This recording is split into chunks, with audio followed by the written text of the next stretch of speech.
Good afternoon. It's Sunday, August 11th, 2024. You're watching COVID for Two. We're continuing our playthrough of Masters of Crime Vendetta, a brand new game series from Cosmos.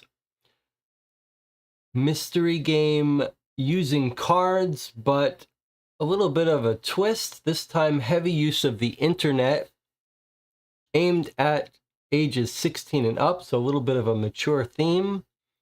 And a longer game with some mixture of cold case, document dump type of game, in addition to the card-based systems we've seen in Suspects and Guilty. All right, let's check in with the chat and see how everyone is doing here. Okay, everyone's laughing at my new little intro. If you haven't watched part one from yesterday, which was 6 hours long, this session is going to make no sense. So you should stop watching here. What's happening here? You should stop watching here and go watch the yesterday's session, and then you can come and watch this when you're finished. This is, of course, a one-time playthrough game. Once you watch us or join me for solving this game, you won't be able to play it again by yourself. So give some serious thought as to whether you'd rather watch this and play this with me or play this by yourself. I do think you get the most out of this, most bang for your buck here, if you play these games on your own and then enjoy watching how other people play them differently. Then you get essentially twice as much time out of it. But I do appreciate those of you who join me for these games. I need the help. We're going to spend a little bit of time at the beginning of today's session recapping the case. So probably we'll spend a half hour or so talking about, even though it's been yesterday, we really don't need to do this to refresh your memory. But one of the ways that we squeeze the most enjoyment out of these games is to take periodic breaks and spend some time thinking about the case and theories of the case, which is, as I've pointed out, in direct contradiction to Sherlock Holmes's advice to Watson, which is always just look at the data, don't try to come up with intermediate theories, go where the data leads you. But we don't do that here. We like to try to take breaks, figure out what's going on, and it makes it more of an interesting game. Okay, last thing before we get into our recap here, I want to remind you that when we play games on this channel, we like to talk at the end about the experience with an eye towards game design. So I hope when you play these games with me, you will keep a pen and paper nearby. Write down any game design thoughts you have while we play, maybe your favorite parts, your least favorite parts, what worked, what didn't, anything surprising.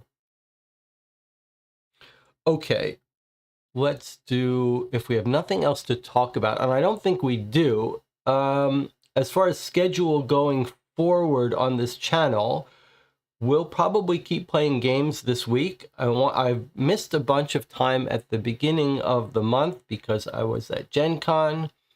So I want to try to catch up and get some games played. I've got War Story scheduled for next week. That's Dave Neal's latest game set in World War II occupied France, which looks quite interesting. We've got Razorhurst Blood Alley planned. Best way you can keep up on the schedule for this channel and help decide the schedule is to visit the Board Game Geek Guild for this channel, which there's a link to on this YouTube page, or stop by the Discord. I'm there 24 hours a day, or subscribe to the channel. That's always appreciated as well. Okay, so our recap.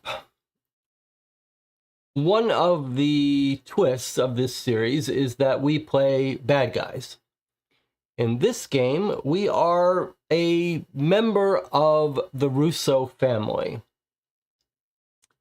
The case opens, we're called in to the Don's office, and we're told that the Don's youngest son has been killed.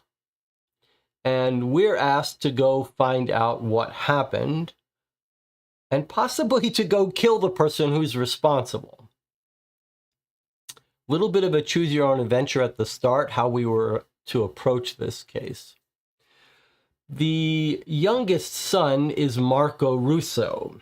He was killed during a police raid at a warehouse. As we investigated the case, you can see different locations open up, and we investigated his house and a church, whatever. As we investigated the case, what we found is that Marco Russo was setting up some kind of deal with the Messina family in a warehouse. The older brother, Luca, who's a little bit suspicious, who runs a casino, was originally meant to meet up with Salvatore Messina for this meet. The older brother got drunk and got into an argument with Marco, who seems like he may be the mastermind behind the family or running this operation. And this operation, this meetup, seems a little bit secret. It may be against the family's wishes. It may even involve some drug dealing. But anyway, the older brother got drunk at the last minute. They got into a fight at the strip club. And the dead youngest son, Marco, decided to go in his place. And this is some evidence we're going to look at in a second. So Marco goes in his place. He meets up with Salvatore in a warehouse, and there's a shootout with the police. And we've got the crime scene. We found the warehouse, and we eventually took a look, and here's our crime scene. We believe this is Marco's body.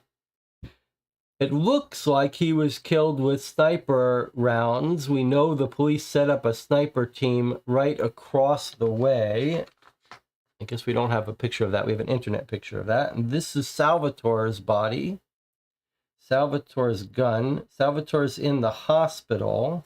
No gun from Marco left.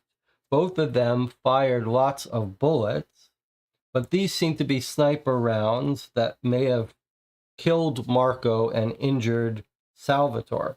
So on first glance, it looks like the police killed Marco, although it's a little bit odd, like why did the sniper team have to kill him? But we're told by Salvatore when we interview Salvatore that the police started to raid the place. Marco started shooting. We see bullets here, bullets from both of them.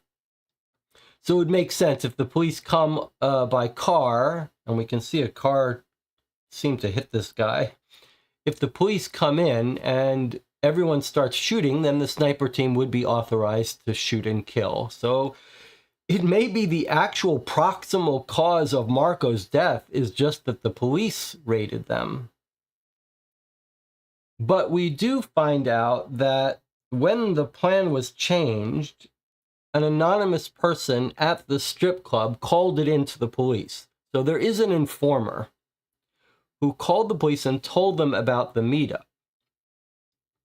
So from the standpoint of our mafia family, maybe the person we blame for Marco's death is not the police who actually shot him, but whoever called the police and told them about this new meetup time. So you might say that our mission as the enforcer for the mob is to find out who is the informant who called the police. We've got a bunch of evidence about that. Then we have an intersecting thread to all this. Here's the wife of Marco, Vittoria. We think she's having an affair with the bartender or the bar owner. Not that relevant. The preacher who hears some of their confessions is another side player here. But the character of most interest to us is Georgina Lombardo. Now, Georgina Lombardo, in addition to being a real looker here, turns out to be a very interesting character. when we first meet her, it's because at Marco's house, the dead son that we're trying to investigate, we find a note. This note is written using secret names, but it's clear that Marco is having an affair with this woman who goes by the codename Persephone. And what happens is we trace down Georgina Lombardo, and not only is she a dancer at the strip club where Marco works, and not only does her cell phone ping from the strip club, we're trying to trace down who was the informer who made the calls. This person shut off the cameras that would have recorded them making the call, but we do have partial phone numbers, so we can see some of the people that were there at the strip club. So her phone shows up here. So she is at the strip club, but that's partly because that could be because she works there in addition to dating Marco. But the end of last session, we had a real case got broken wide open. And the case got broken wide open because we discovered this in Georgina's locker. So Georgina Lombardo, we discovered she's got in her locker, here's her locker, a weird photo. When we first saw this photo, we thought, oh, all right, is this a photo of Georgina? It looks a little bit like her. It's a blonde. It's cut in half. It looks like the father may have been cut out of this picture. Well, it's actually quite a bit deeper, because what we find is this article about a 20-year-old cold case. Isabella Messina and her daughter disappeared. Isabella Messina's maiden name is Lombardo. This is 20 years ago. So it turns out that little Georgina was the daughter of Isabel Messina. She's the daughter in this picture. Here she is 20 years later. Isabel Messina is still missing, presumed dead, trying to escape from a mobster family. Who was the husband of Isabel Messina? None other than Salvatore Messina. Isabel's family blames Salvatore for killing her. They think she went on the run to escape him.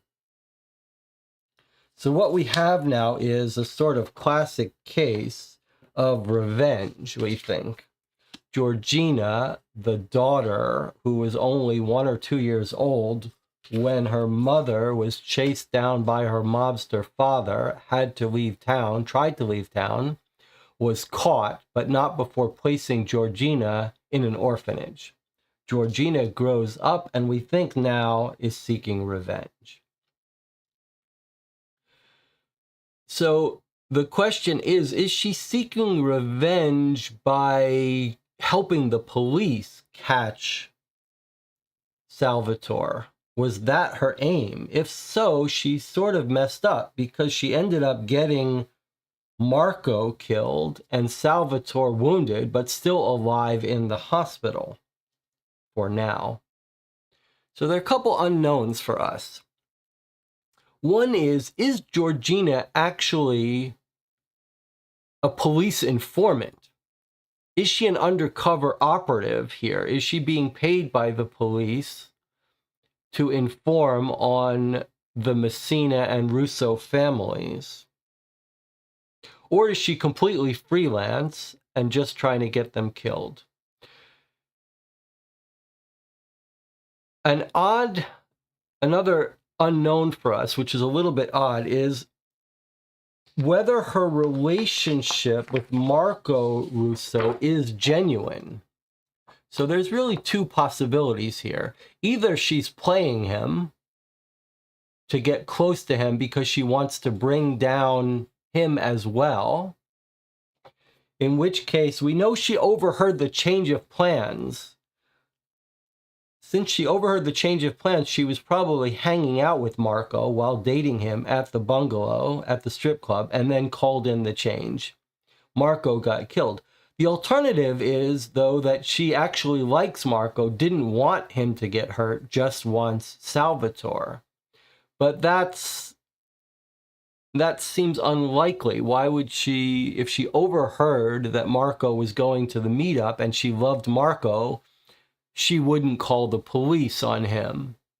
She would know that he would get in trouble or get killed, whatever. So if I had to guess, I'd guess that Georgina is just a cold-hearted, doesn't care about the Russo family or the Salvatore family. It may even be that she blames the entire families, both families, and she's trying to get them all caught. Now, there is one other key unknown for us, and that is Salvatore telling the truth about the shootout in the warehouse? Was it, in fact, the situation that the police raid came in, Marco started shooting, and then the police killed him in self-defense? Or are the police somehow involved in this murder and it was a setup? Or one other possibility, which is we haven't heard the police detective's description of this operation, this raid. We know from the bullet holes, these M2, what are they? We know the bullets are sniper rifle bullets, these M24A2s. It sure looks like the sniper bullets killed him. But another possibility is that if we get the detective report, it's going to turn out that the snipers say we were positioned right across the way, but before we could even take a shot, someone else fired these sniper rounds that killed the two of them. And that's another, it's Georgina or someone else. That seems a little unlikely, but certainly possible. And we don't know the entire backstory about Georgina's mother and why the father was after her. So that's sort of where we are in the story. And we're sort of anticipating also that we may be asked by the Don of this family to kill Georgina. It's not exactly clear, you know, if we go to the Godfather and say, well, the police killed your son, and this is the person who tipped him off, and here's her backstory and why. The Godfather may say, well, this woman tricked my son and led to his death. You have to kill her, and we're going to have to make a moral choice about what we do about that. Obviously, we've got some sympathies for her, but again, we don't know the whole story. Now, so that's where we are in the story.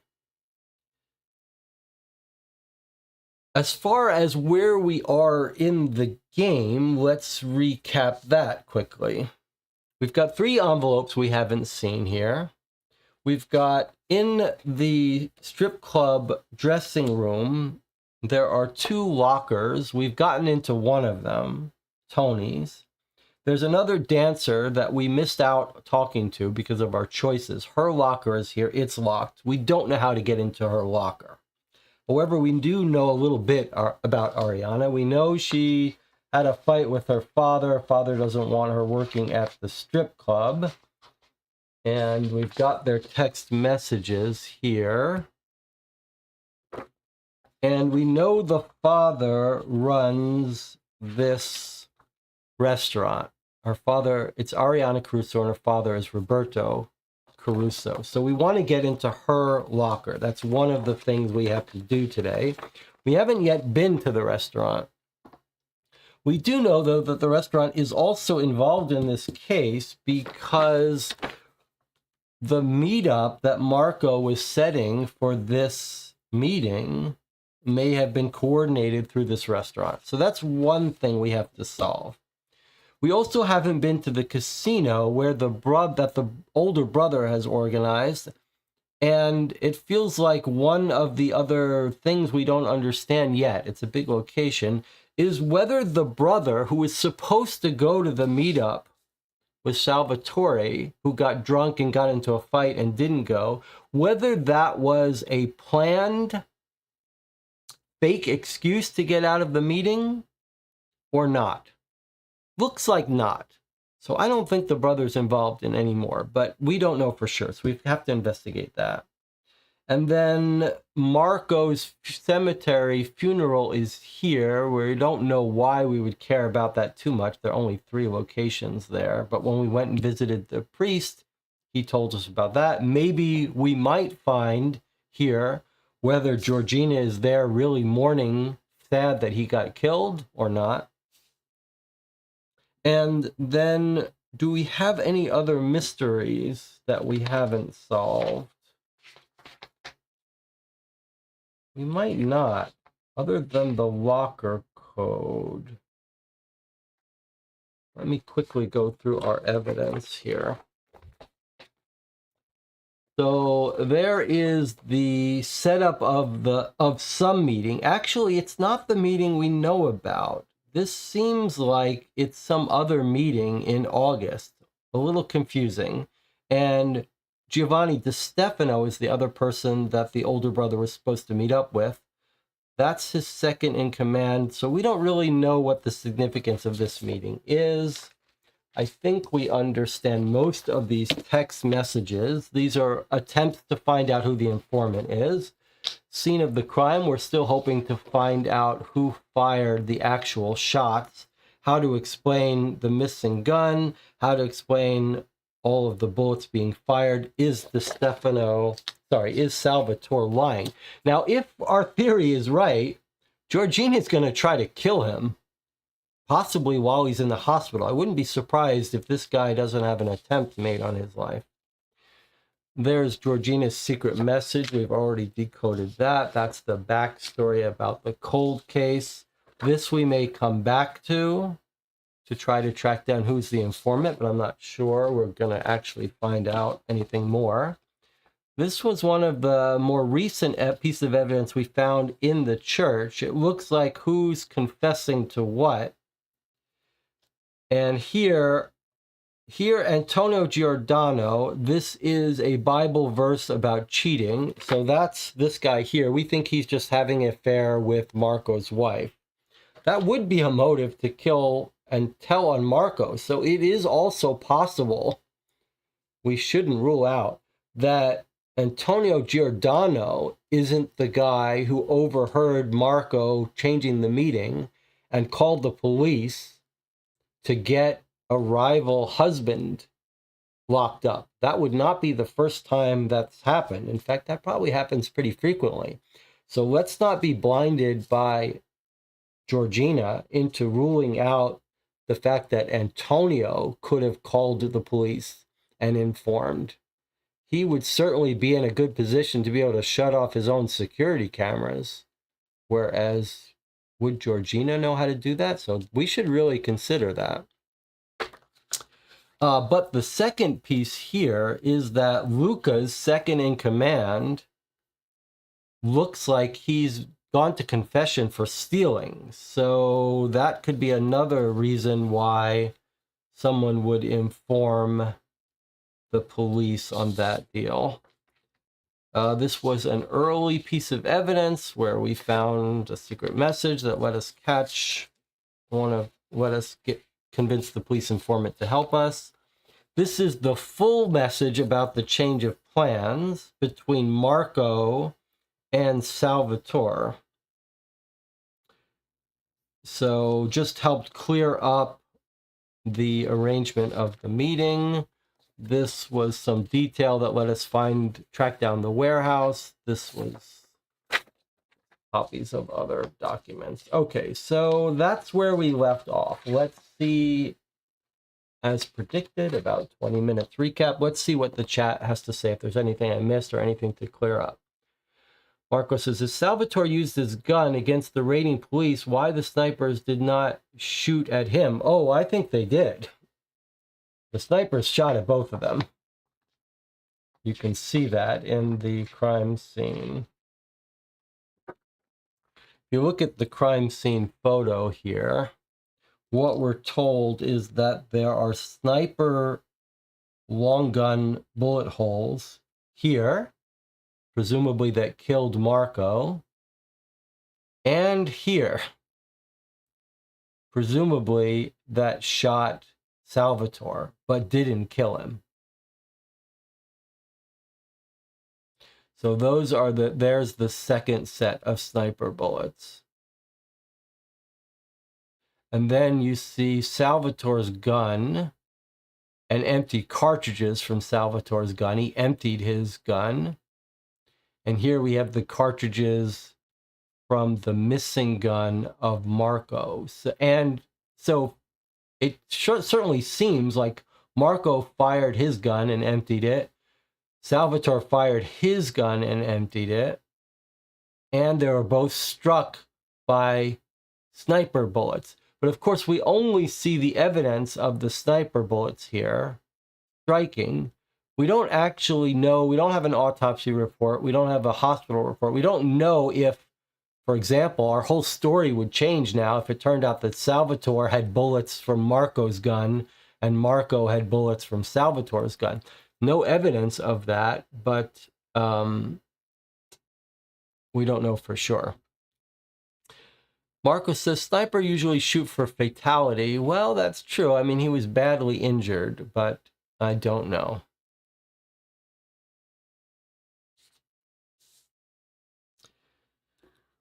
Anything that I've missed in the recap, or are we ready to go?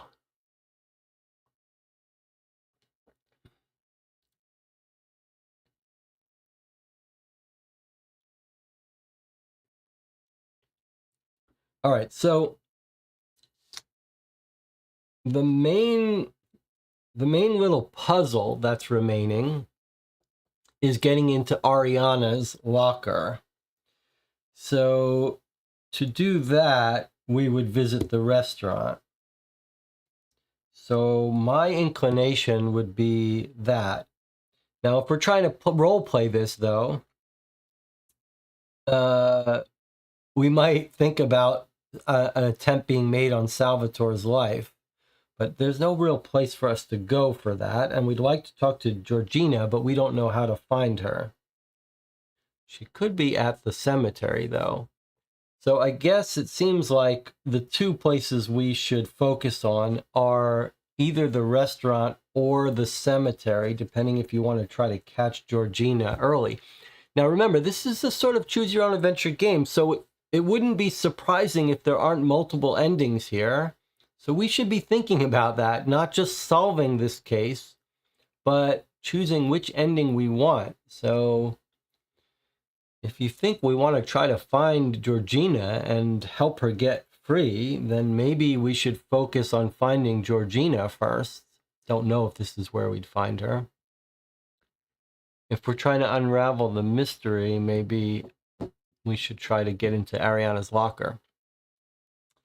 We left off the game at the cathedral, Debbie points out. So you could say we're at the cemetery following up with the father's stuff. Maybe we should go there. So where does the chat want to go? It feels like this is not going to be a 6-hour session. I don't feel like we have that much left. And it may be that we've actually figured out everything we need to figure out. So this could be a short session. Where does the chat want to go? Debbie seems to want to go to the cemetery. I think cemetery is not a bad idea. Ariana's locker could wait. Okay, let's go to the cemetery. All right. This will presumably be the father advising us to go to the cemetery if we want to follow up on Marco's death. Let's find out what happens here. You go through a door in the side aisle and get to an old yet meticulously maintained cemetery. Nestled between the tall skyscrapers that tower above it, it feels almost like some long-forgotten relic from another time. This is the cemetery at the back of the church that we're at. You believe it to be completely deserted, but then notice a young woman kneeling before a gravestone a short distance away. She piques your curiosity, but as you go to approach her, your footsteps startle her. She hurries to her feet and quickly heads out of the cemetery without ever glancing back. So here's what I would guess. I would guess this is Georgina, not at Marco's grave. I don't think Marco's been buried yet. I think she's at her mother's grave. So, this is an important choice for us. You run after her, knowing that now you have no chance of finding the gravestone she was kneeling at, or you let her go and take a look at the gravestone she was kneeling at. So we've got a real choice here. We could either look at the gravestone she's kneeling at, or if we chase her, we're never going to know. So I think it's Georgina kneeling at her mother's grave, and so that we already know this information or can infer it. So I think we're going to we should give chase to Georgina. But Debbie reminds us we're supposed to be looking carefully at these photos. Let's see if we can't spot anything that would give anything away here. It's really very dark here. I can't read this. Certainly not with my naked eye, nor with zoomed up. We could try to zoom in a little bit more. I don't think there's anything to see here, but any other clue, like her maiden name. It might even be, for all we know, in fact, remember that the Isabella Messina case was never solved, so it wouldn't be surprising if she was kneeling down to an unmarked grave that she knows her mother's buried in. Either way, I mean, that's even more reason not to try to check out this gravestone, because I'm not sure we would even see her mother's name on it. On the other hand, you could say, look, we know about Georgina. We know her identity. Maybe for justice, the most important thing for us would be to identify the grave, and then we could tell the police to dig it up. Although we're not police, we're mobsters. Perry says the gravestone may have the code for her locker. It's not her locker that we need the code for. We need Ariana's locker. Georgina's locker was left open, so we already have access to Georgina's locker. So we have no code for Georgina that we need. But you're right, it's possible there's something else on this gravestone. Debbie says, I think you're right, Jesse. Isabella's body was never found, right? That's correct. Isabella's body was never found. So it's not like she's buried here and everyone knows it. So it's possible that there's an unmarked grave or buried under a different name. Debbie says the grave might give clues to the identity of the woman. I don't think there's any identity for us to figure out. Isabella Messina, maiden name Lombardo, was her mother that was killed. So there's no, she may have been buried under a different name, but we know everything about the real woman that was killed. But we could have proof here in this grave that the mother was killed and how.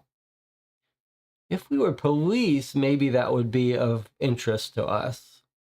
But I don't think we really need to know the details. We're just going to assume. And in fact, even if we were police, we would just have a search warrant in here to dig up the graves knowing she was in there.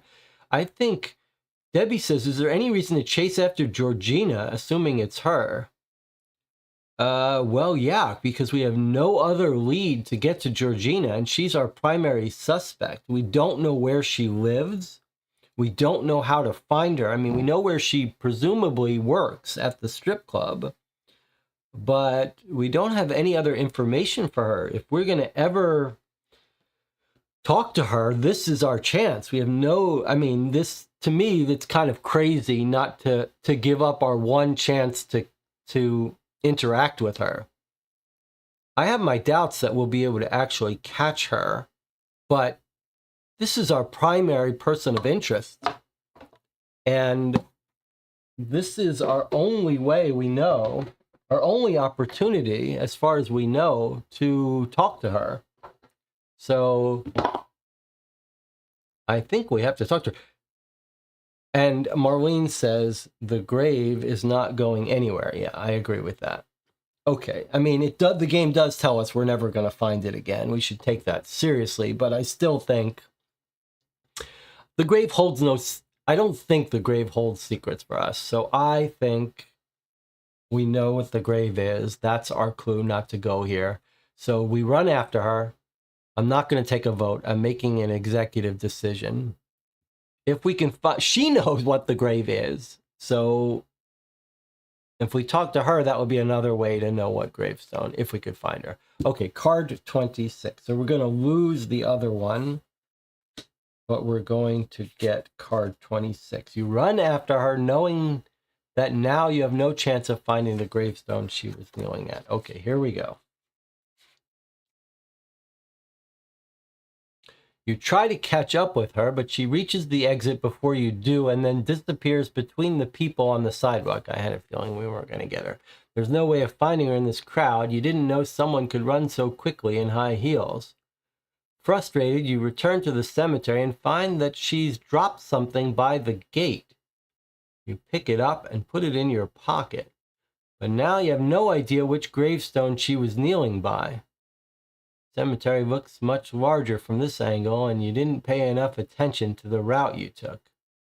All right, well, this is a classic choose your own adventure, can't really predict. So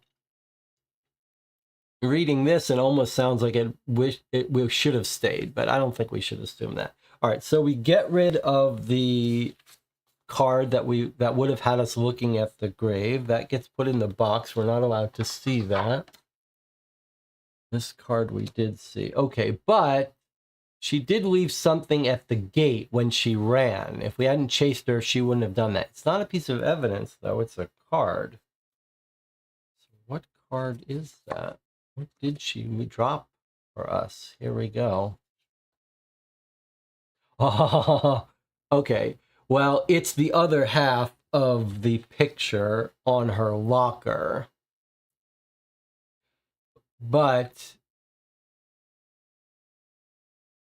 it's not groundbreaking information. I mean, if Marco had been here, that would have been important. But no, it's not. It's simply Salvatore, the husband. So it feels like the game is a little too easy for us. It seems like the game is almost like, have you not figured out that Salvatore was the husband and that Georgina is the daughter of Isabella? But we have.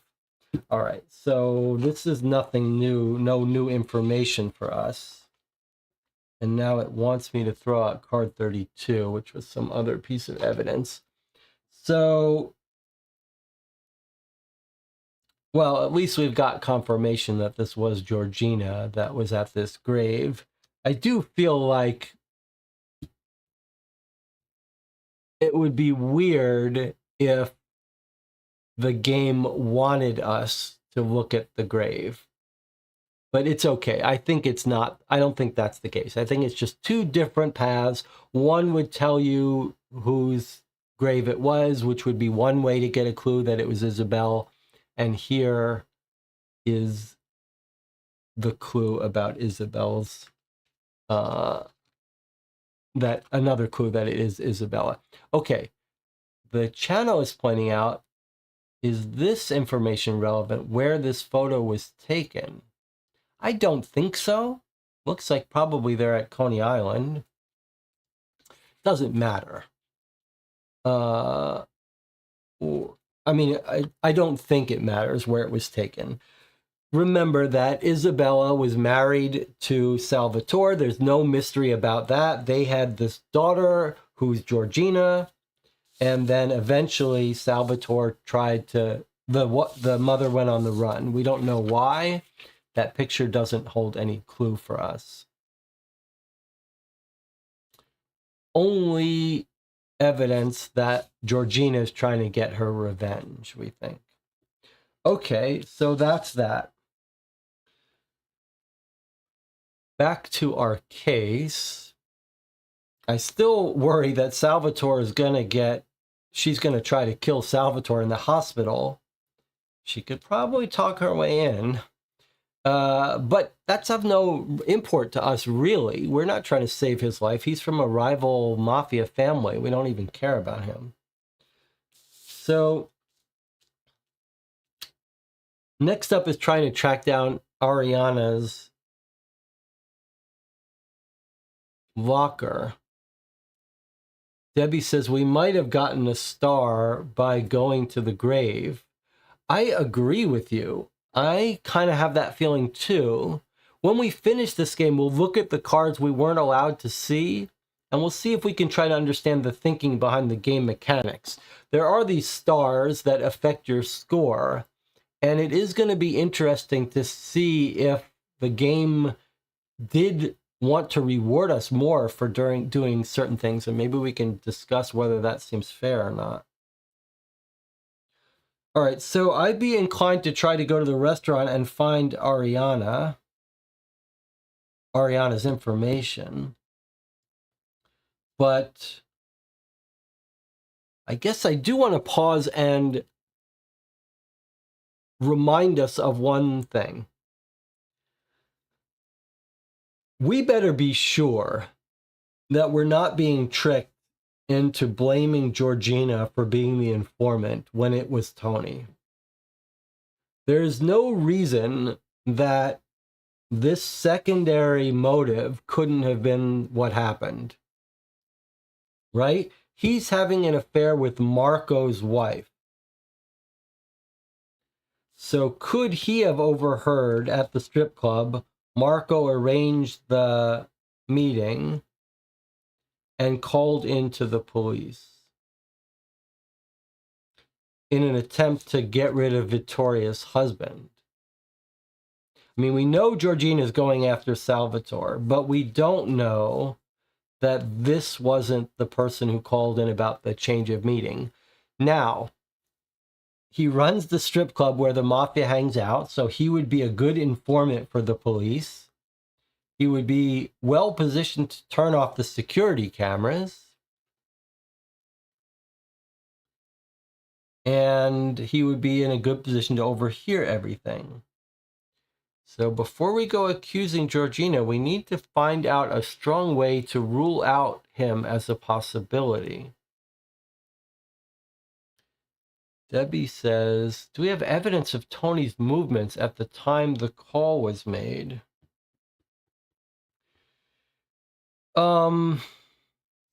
It's a good question. I mean, if he's the one having the affair with her, we know what he tells her on the night. We know he tells her he has to be at the bar all day, and we know his phone number.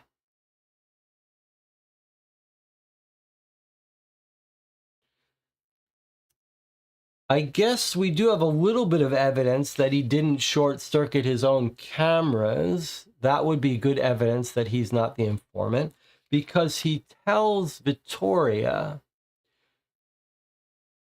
that someone has short circuited the place. I can't wait until we can finally find time together.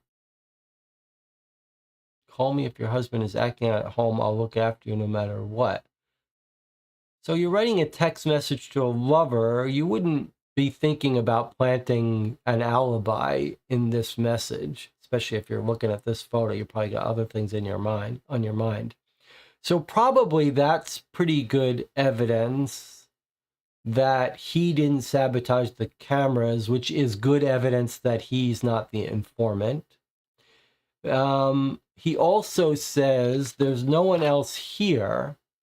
So probably he couldn't have gone out and made a long phone call to the police. So I think those are two good pieces of evidence that it's not him.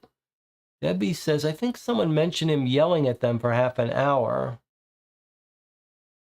I don't remember that, but we might try to find that. Okay, so I think we've fairly convinced ourselves that it's not him. I'm glad about that. All right, let's go to the restaurant.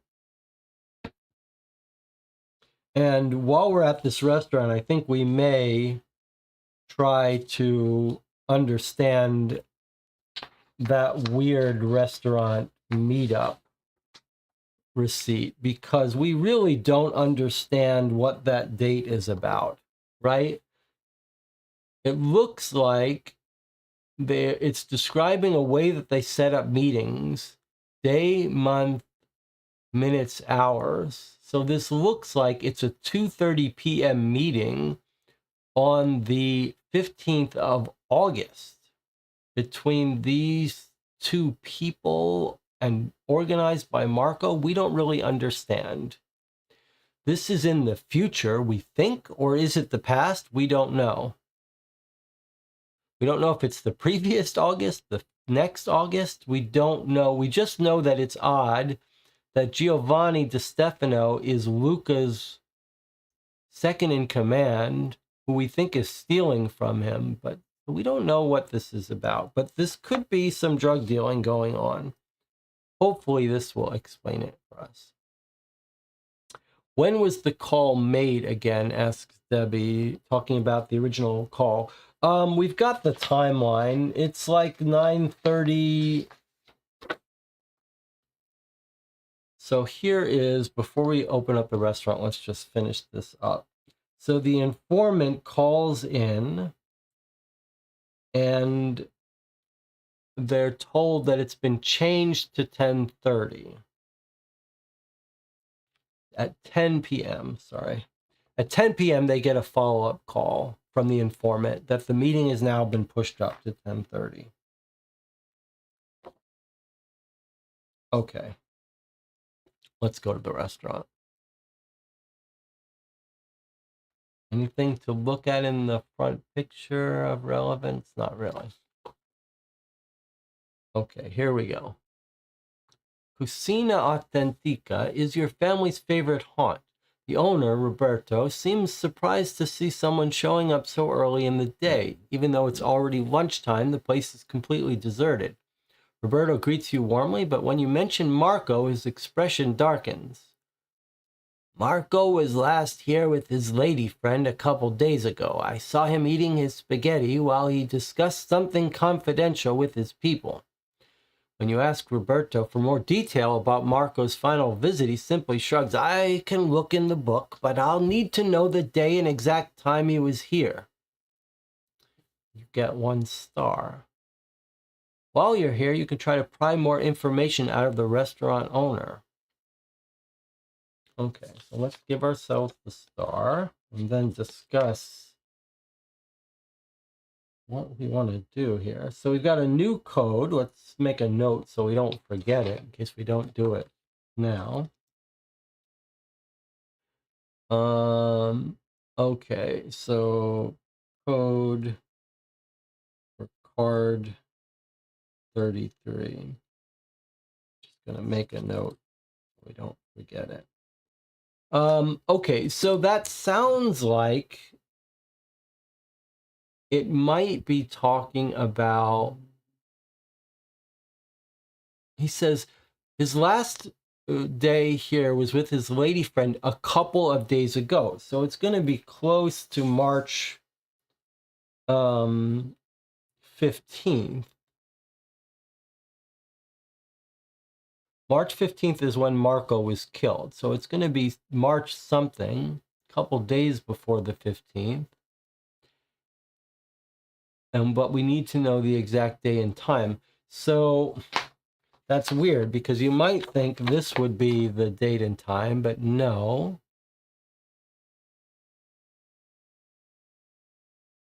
Although It's the 15th, but we think it's the August 15th that they're planning at 2:30. So that's a little weird. Do we know a date and time when he would have gone to this restaurant? Not sure we do. You don't have to solve this now, and there's no penalty for trying a wrong answer. So we're going to have to think about that. I guess I'm going to put on this card date and time of the last meeting with Marco.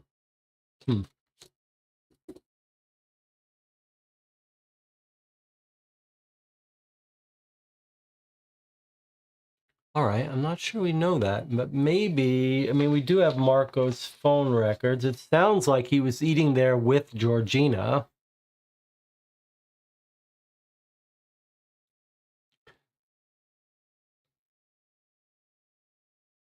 I'm trying to remember if there was any date or time that we could lock that down to.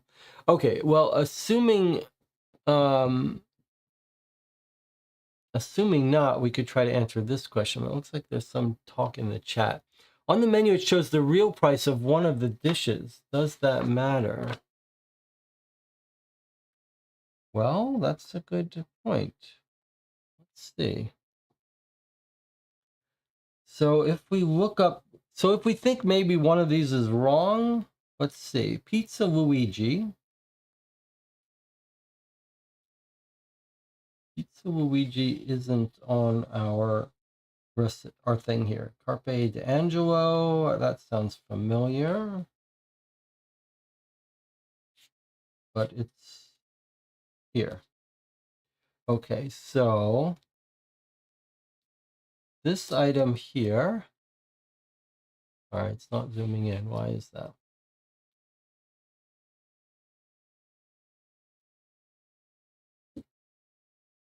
Okay, doesn't want to zoom in. There we go. Okay. So $30, $30. This one I don't see. This one, the Gorgonzola, is $15 here on the menu and $15 on the receipt. Now, what about the burrata? Burrata is $8 and it's also $8 on the official menu here. So prices look normal. These are the actual prices. 44, 54, 59, 67. Total is right. So these are the actual prices on the menu.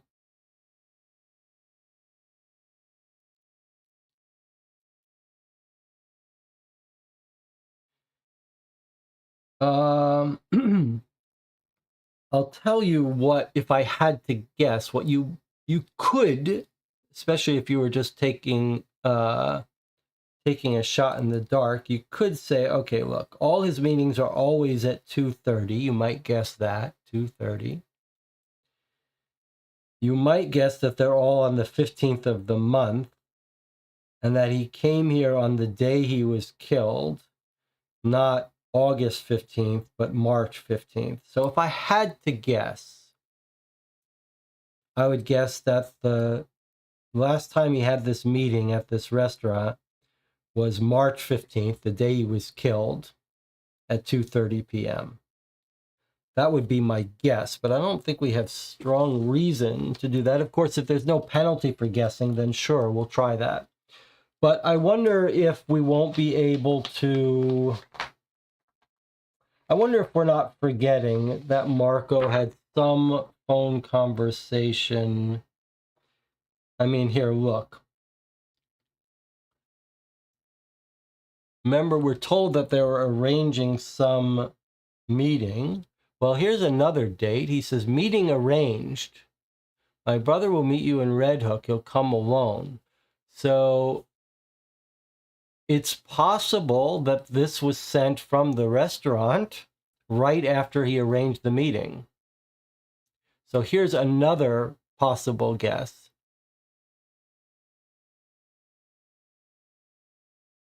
March 12th. 6:45 p.m. So let's put on our thing that we've got one candidate March 15th at 2:30, another one March 12th around 6:30, 6:45.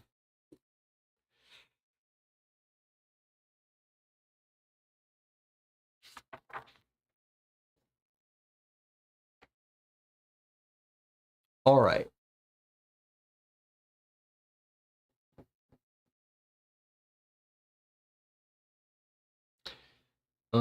Chat says 6 plus 7 is 13. I don't know what that's in reference to. What deal were they referring to? This is the deal to meet up at the warehouse that phone message is for, but we don't know here what they were talking about. Debbie says March 12th was also when he went to the hotel with Persephone. Okay, well, that would match up with him having this meeting with the girl. But it seems open-ended. Okay, so let's not focus on that. Let's do this. We could try to get more information about the restaurant owner. Now, what would be your instinct here?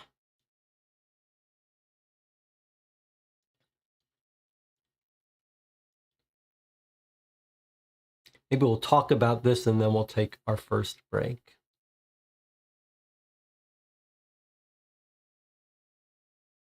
What does the chat think about, what's your gut tell you we should ask here? Perry says, you always ask about the family. Marco says, I would try the first. Okay, 2 votes for the first, but not a good reason why to pick the first. Marlene says, how the business is going. Okay, all of these are wrong. Debbie says, do you have any info about Roberto? Not really, but you guys are forgetting why we're here. Amato says regular customers. Okay, also wrong, but why? Buddhist says, ask about the business. He didn't want to talk about Marco. I see where you're going, but you're forgetting why we're here.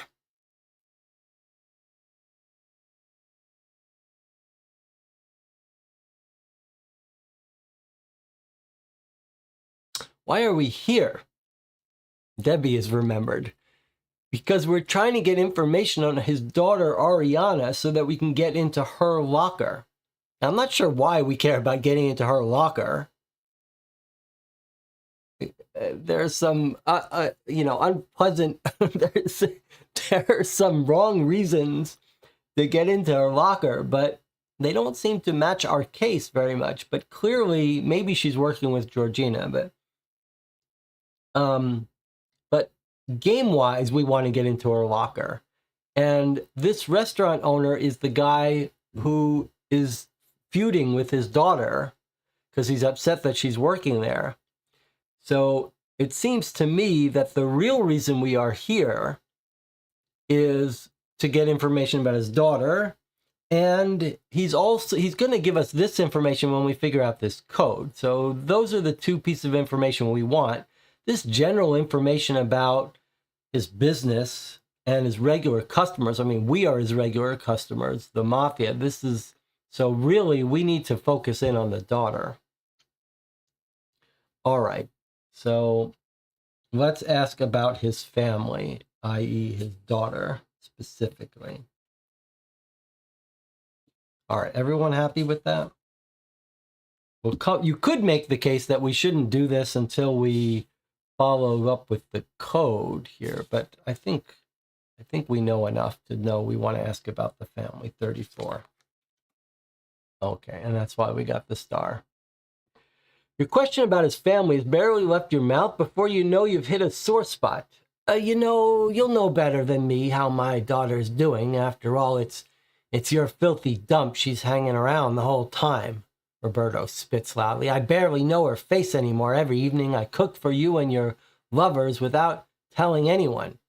And to repay me, you take my little girl from me, my poor beautiful daughter. She's no idea what she's doing. As he speaks, his eyes fill with tears, and you notice him stroking his forearm absent-mindedly.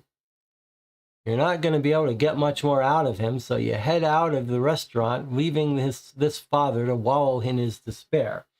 So that doesn't seem like it's much information, but we got a star, so clearly the game wants to tell us good work. We get rid of the other things we could ask him about, 35, 36. And we're going to get a card. Now, if I had to guess, what do you think this card's going to be? Any guess? I have a guess. Well, it's surely going to be a person of interest, Roberto. It's probably going to be Roberto's card that we're going to be able to put on the table. But if I had to guess, I'd agree with what Amato is guessing, that he was absent-mindedly rubbing on his forearm, which is going to be a tattoo, which Ariana used for her locker code. That's my guess. So let's see if our guess is right. So I'm guessing that this is going to be a portrait of Roberto Caruso showing the tattoo on his forearm. And there we go. So it's Roberto Caruso. Boy, he's a tough guy. He's got 2 full sleeves. And sure enough, there's the tattoo on his forearm with Ariana's name and some codes. So we did well. Exactly what we were hoping for. So we handled this meeting pretty perfectly. And there's our code. Looks like, what? 3620 or IIIVIMM. MM would be 20, right? In Roman numerals. I don't know what format it's going to ask us. Maybe we just put it in exactly like that. All right, let's make sure we don't miss anything else about this photo. So I guess the game technically is trying to give us someone else with a motive, but we've got someone who could have overheard it and someone who was at the strip club, but clearly it's not this guy. MM is 2000. This is a birth date, perhaps. 3/6/2000. MM 50. Not 50/50. Okay, 200. Whatever the M's are, 100s or 1000s. All right. Is it a birth date? So 3/6/2000.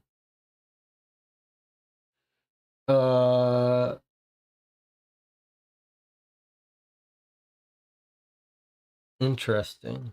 3/6/2000, because we know Georgina's birth date was April 7th, 1999. Okay, so they're not related, but it could be her birth date. Marco says 3/6/2000. Okay, so maybe one of those. All right, good catch. All right, let's take our first break here. We're approaching the end game here. I'm curious how this is going to wrap up. I'll see you in 8 minutes.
Okay, we're back.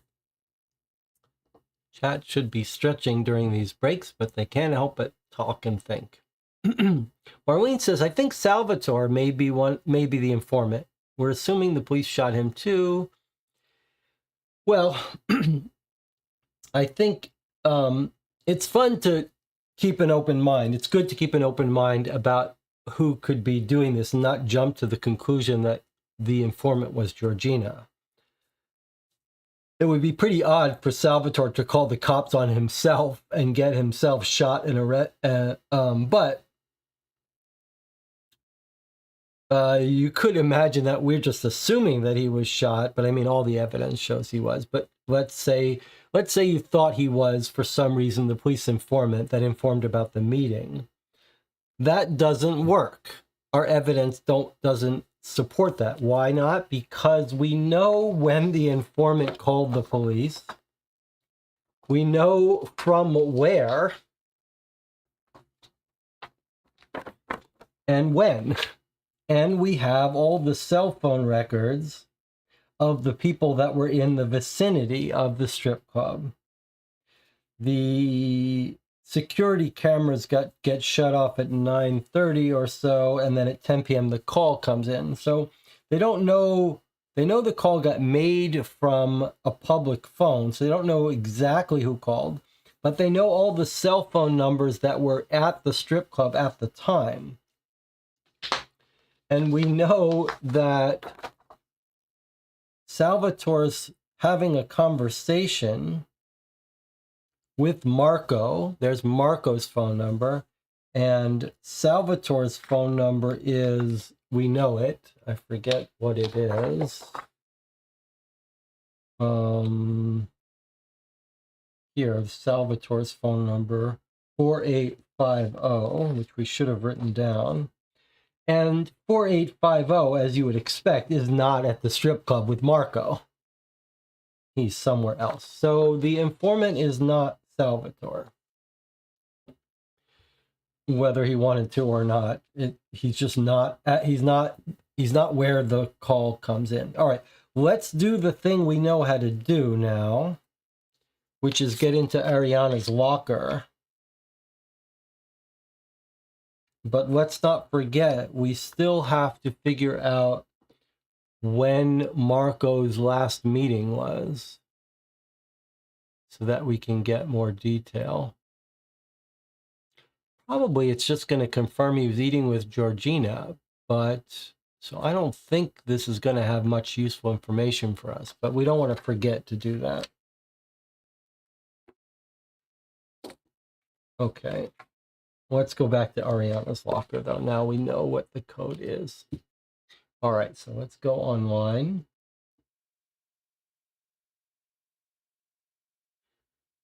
All right, so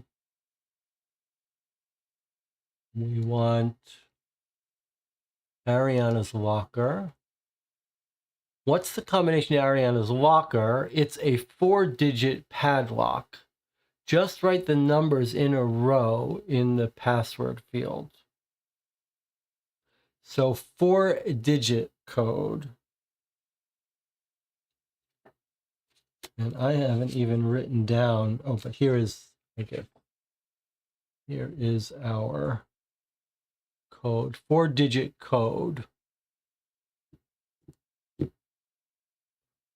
So we said that was a birth date, 3/6/2000. So if you were to write that as a birth date,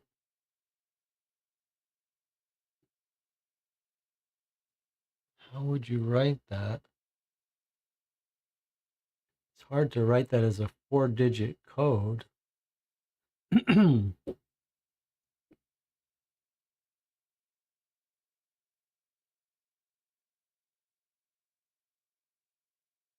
So you might write it I guess you got a couple choices. You might write it 3600 for March 6, 2000. That would be a weird way to write it, though. I think you'd be more likely to use like 0306 and not use the year.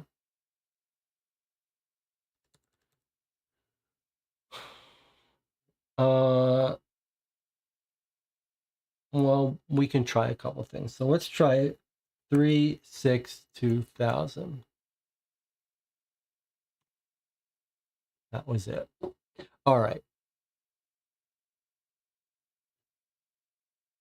Weird. All right. But it's correct. Draw card 63. So it was a birth date, but she recorded it as 3/6/2000. Okay, it says now draw card 63. Oh, 663 was the last card at the bungalow. All right, so that's it. We're into her locker. Here we go.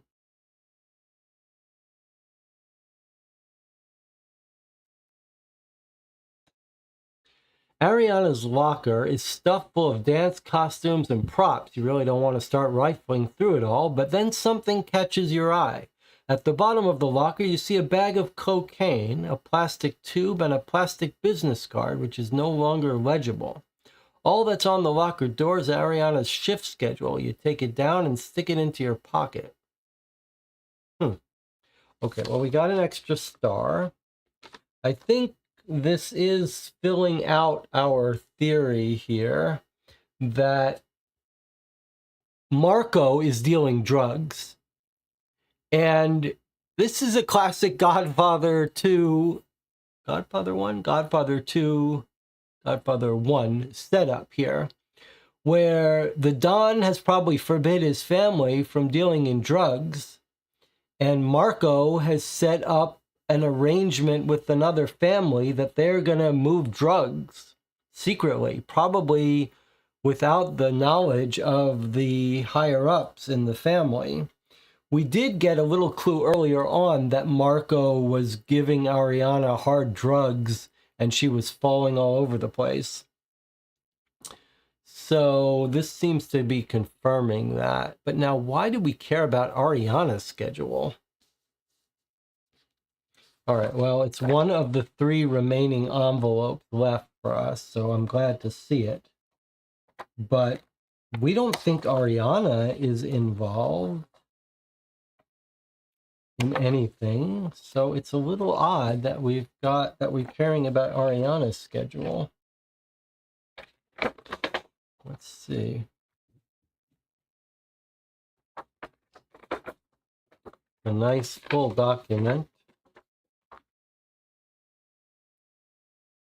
I know it's a small thing, but this seems like a pretty smart, pretty neat little turning an 8.5 11 full-size document into little secret envelopes. I kind of like that. I'm surprised we don't see that more often. Okay, let's take a look at what we've got here. I wonder if this is going to tell us when Marco's meeting might have been. Let's see. New stuff for table dance after 11:15 p.m. If Marco is in, get new stuff. Okay, that's obviously the cocaine. Speak to Tony. I want Fridays off. Why always Gina? We've got Marco's phone number and Tony's phone number. All right, well, I think we already knew those phone numbers. I don't think that's new information for us. 3689. 3689. Okay, so confirmation that that is Tony's phone. And then maybe we can get confirmation here of Marco's phone. I believe we already know that. Marco is 908-2056, 908-2056. Okay, so we knew all that already. But what's new here? Fridays Who runs the bar? Okay, well, these are the days in question. And look, it was Gina working. So we've got confirmation that Gina on the 15th is when the meeting is set for 10:30 at the warehouse. So what we know here is that Gina was on site. Change of plans at 9:50 on the 15th. So Ariana is dancing while Marco is making his call, changing plans to 10:30. But Gina is up and around on that day. So I guess this is a little bit of confirmation that Gina is at the strip club on the night of the 15th.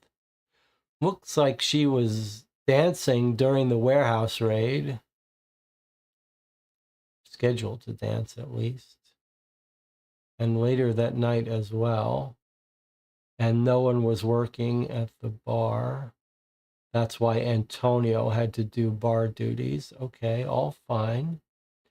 And then Ariana and Gina danced together. Now, what about the 12th? That's the other date of interest. Okay, so on the 12th, Gina doesn't work. Okay. So how does this help us?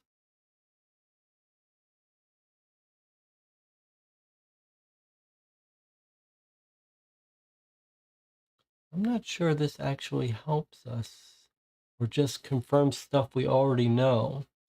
There's the date where Marco gets killed, sometime around 10:30 while Gina is dancing. Just confirms to us that she was working that day. She was around the bar. She could have made the phone call as the informant, which we're fairly certain she did. More confirmation that Antonio probably couldn't have made the phone call. He was busy, etc.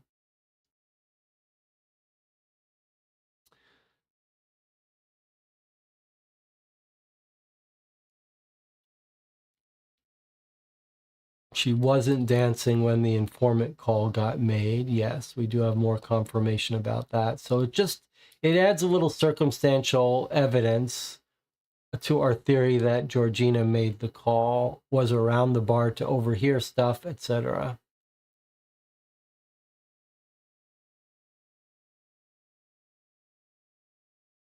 I guess it also rules out Ariana as the informant. Not that we thought it was her, because she's dancing while the call's being made. I think, no, the call came in at 10 o'clock, so not really. And I'm not sure it gives us any other information, though.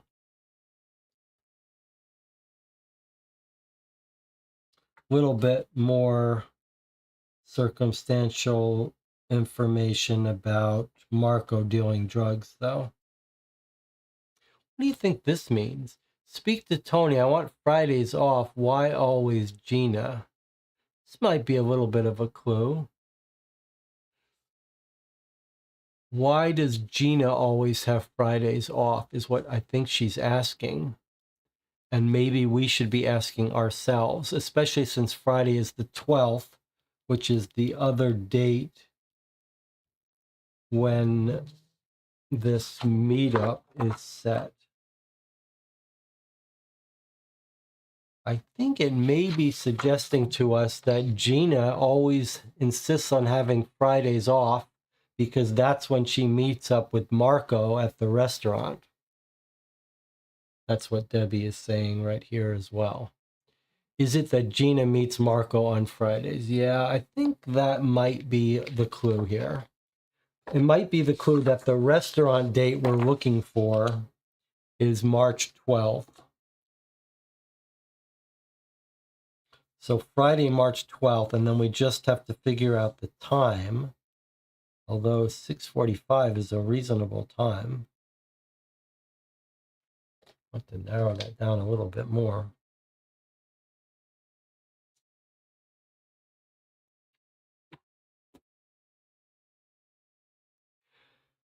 I wonder if we shouldn't I wonder if we shouldn't actually try to go to this code and say, look up in your schedule Friday, March 12th at 6:45. We think he was at the restaurant eating and sent this message. I think we've got 2 times that we would like to check. A 2:30 p.m. or a 6:45 p.m. The only thing that's weird is this part about, like, what on earth is this about? Wait, he was having spaghetti. Is it possible that the spaghetti is the spaghetti salmon 25? No, let's see. It's not like he has one from each of these, is it? There's another spaghetti 24. I was wondering if he always picks one from here, one from here. That would be kind of crazy, though.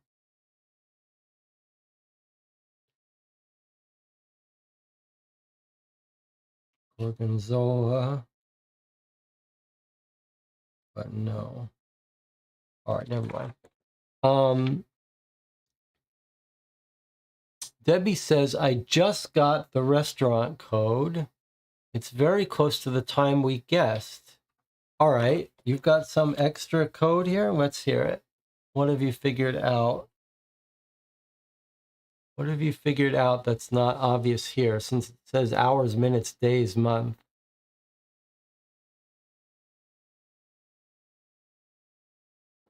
Let's hear what you've figured out. Marco's time at the restaurant on the 12th. Okay, let's hear it.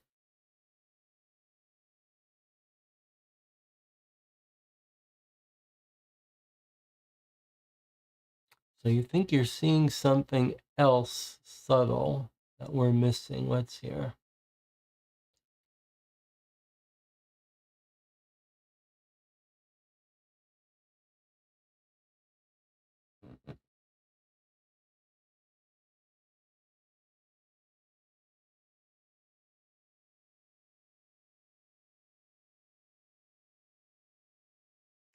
All right, so I see. Okay, I can see.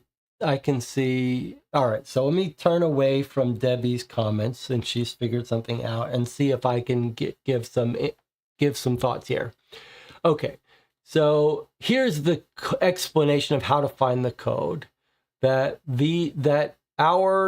is the next meeting, hours, minutes, days, month. Now we naturally use these numbers to pick out a meeting date. So I'm going to guess that this is the meeting that was his last meeting. When we use these numbers, we got August 15th at 2:30 p.m. That's got to be wrong. August is not right. So what we think is that the date is actually going to be March 12th. So the question is, how do you get March out of this burrata and 12 out of this? Okay, well, maybe we should not be distracted by these numbers. Let's look for burrata and see if we can't find a 3 for burrata. Aha, burrata is number 3. Okay, that would give us March. Now, let's see if we can't find this gorgonzola telling us 12, not 15. Where is our gorgonzola? Gorgonzola 12. Okay, good. So now we've got a meeting set on March 12th. This explains why August 15th didn't make sense. We were right to be suspicious of that. And now, with a little bit of a push from Debbie that there is a better code here, now we've got March 12th. So now we need to know the time. So the hours was the Pizza Luigi. Now, there's the Pizza Luigi. It's at 1800, so 6 p.m. And the minutes is the Carre d'Angelo, which is right here, which is 30.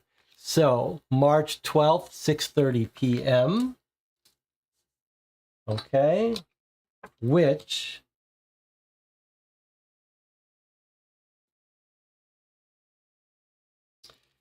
matches perfectly our theory that this phone call was made at the end of that meeting at the restaurant. So we were close guessing March 12th, 6:45, but we know they actually booked for March 12th at 6:30. So actually, that might be my favorite little puzzle of this game because it's very straightforward. There are numbers here that you use, and yet it's very cleverly throwing you off the trail with these prices. Very nice. Good work, Debbie. And it's not infrequent in these games that someone just telling you, hey, it is solvable with what you're looking at is what you need. It's that last step you need to have your brain not give up. And once you know that you've got all the information in front of you to solve it, frequently you can solve it. It might be a little clue to the idea that to solve a puzzle, you should just assume that you've got everything you need and then thrash about. Okay. But this is exciting because now we know how to answer this. So let's go ahead and answer this. All right, so we're going to go and reload this, enter a new code. Okay, that might be my favorite puzzle of the game. It's got the stuff that you enjoy the most too. It's that you get it early and you chew on it for a while until you realize, okay, there's something else we're missing. All right, so it's card 33 at the restaurant, one of the earliest puzzles we got. What date and time do you want to see the reservation and the guest list? Hour, minute, month, day with periods. Okay, and then it gives us an example. Okay, so 6 p.m. is 18:30.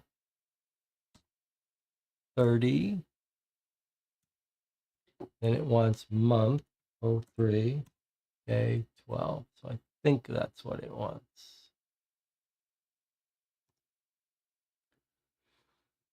Okay, correct. Draw envelope 13 and open it. Okay, so it's our second to last envelope.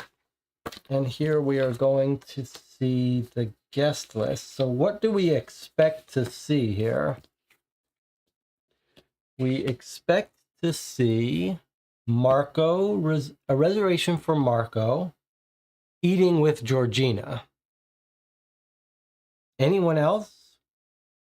We don't expect Salvatore to be there because he gets called by Marco. I'm not sure we expect anyone else to be here but Marco and Georgina.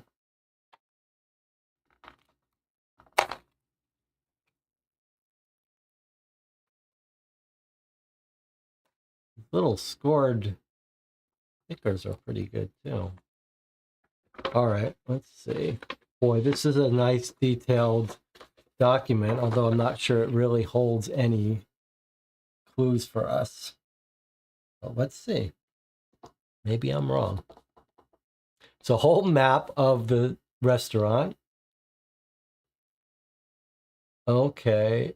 Giovanni Di Stefano, Marco, and Luca all eating together. Seat in a separate room discreetly. Table 1. So they're sitting there. Oh, maybe we're going to find out that Georgina... Huh. So Marco and Georgina, that's what we expected. Oh, I see. Okay. So Marco and Georgina are sitting here together.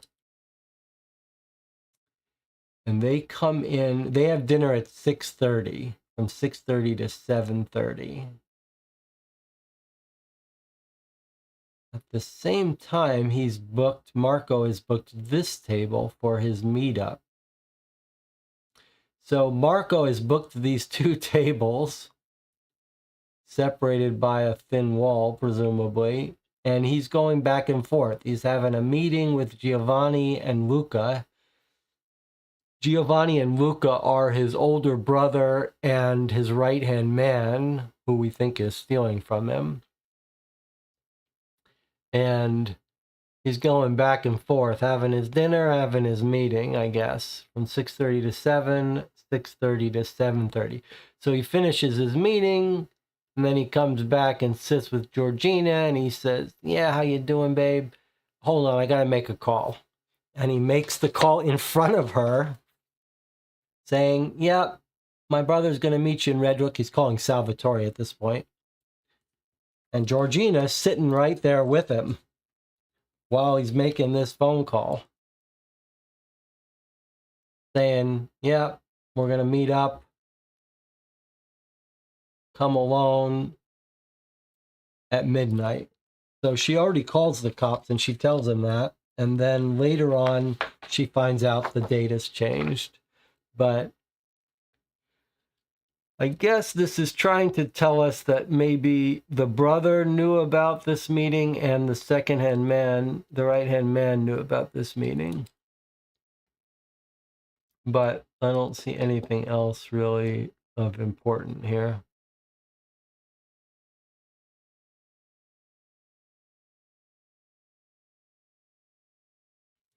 And Anna, Debbie says that I forgot to give us a star for Ariana's locker. Do you think, was it a star? 3, 4, 5, 6, 7, 8, 9, 8, 10, 11, 12, 13, 14, 15, 16. 16 stars on cards, and we think possibly 2 online. So let's see. That's 16 stars, 15, 16, 17.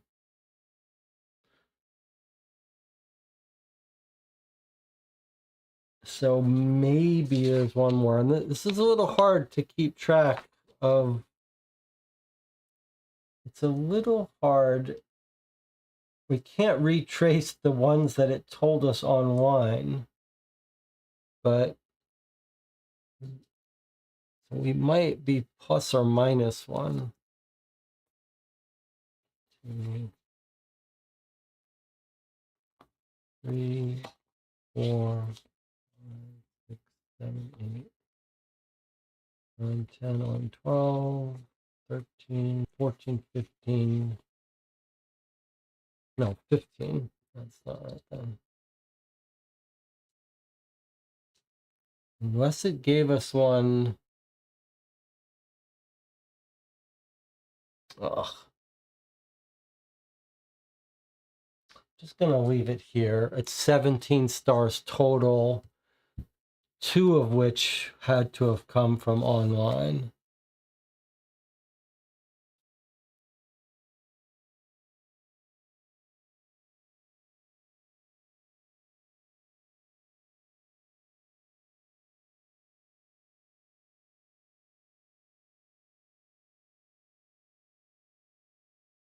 Actually, we shouldn't have gotten 2. We shouldn't get 2 stars from this card, just 1.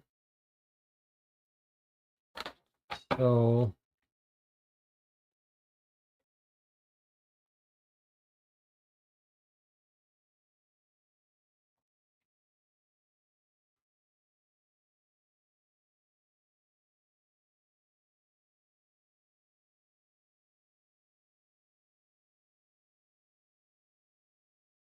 yeah. Okay, so I have 15 on cards, which would mean 2 online.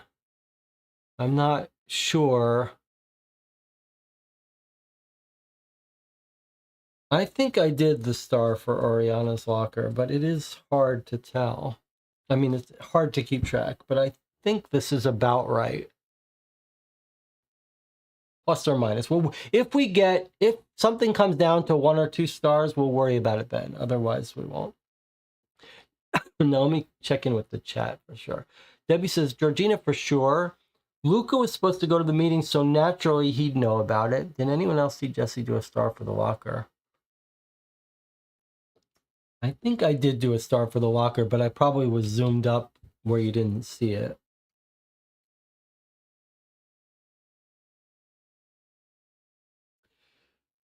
Okay, as I said, though, we won't worry about it unless the game makes a difference between 1 or 2 stars. Now, it is interesting. There's a little bit of markings here. It's not my markings. I wonder if they're significant.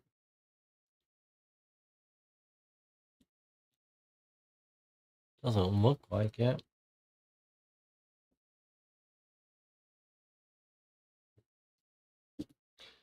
Is there anything else on this document that's of any significance to us? Let's just look at these names, make sure we're not overlooking anything. Michael Miller +1, Jamie Smith +1, Loretta Buchanan +1. Doesn't look like any of this is relevant for us. It's just confirmation that Georgina was there when he made the phone call about the original plan. So she was there for the original plan, which was called into the police, and she was there for the change of plan, which was then sent to the police. Okay.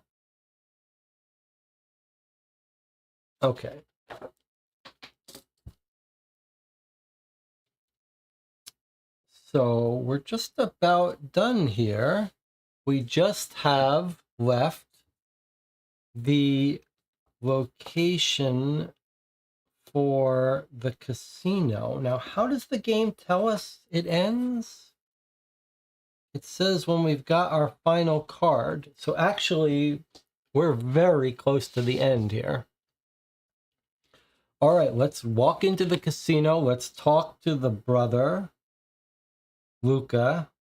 Make sure we can rule him out because he did know all the information. However, he wasn't at the bar to make the phone call, so I think we can rule him out already, but let's just play this out.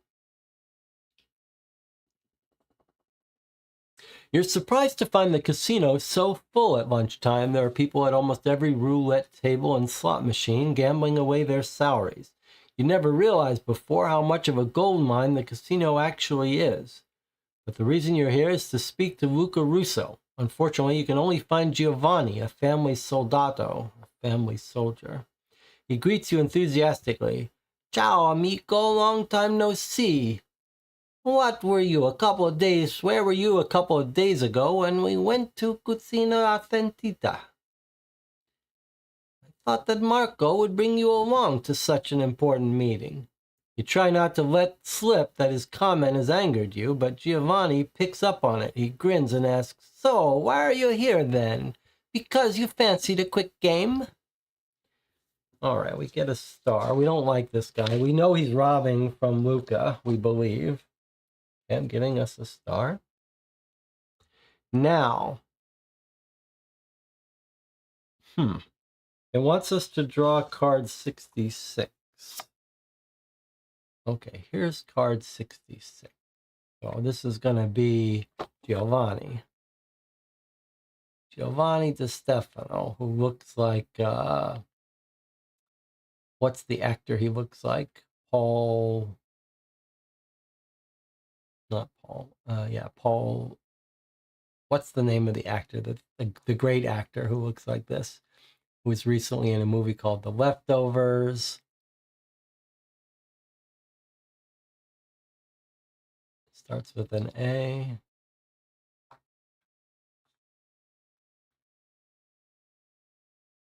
Okay, we're putting him on the table. Someone's going to think of his name in a second. Now, we need to look at the rules for the game.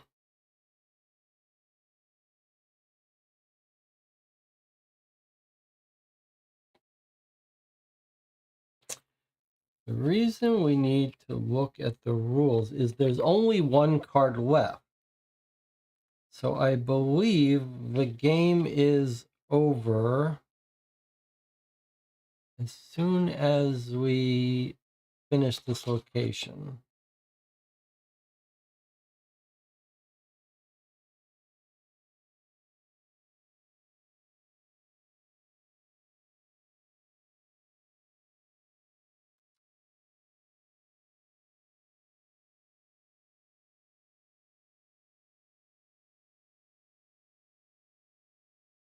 I just want to make sure the game doesn't want us to go to the end right now without even finish resolving this.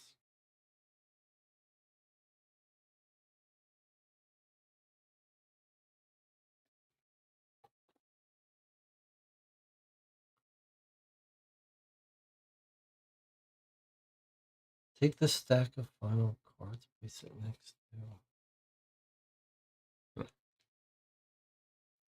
Somewhere in these rules, we were told when to end the game.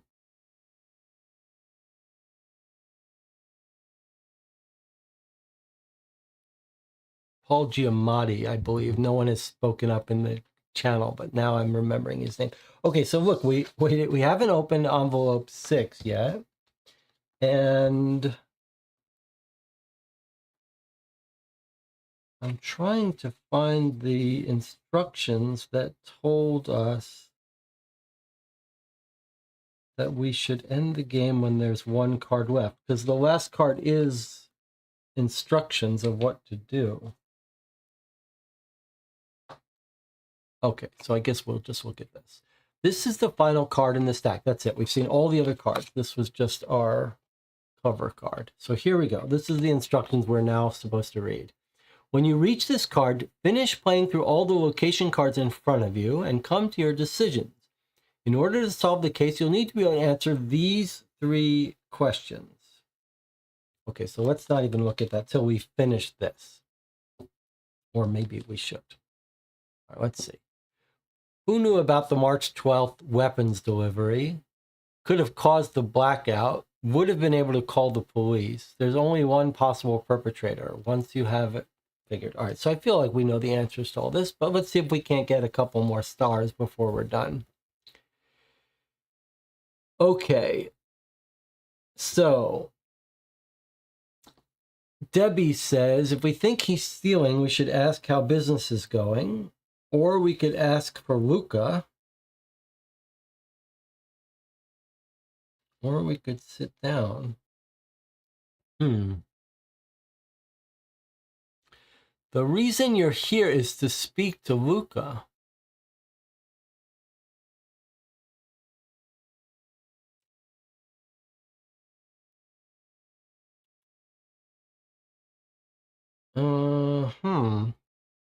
This is a little weird. We came to see Luca. We don't see him. Should we ask to speak to him?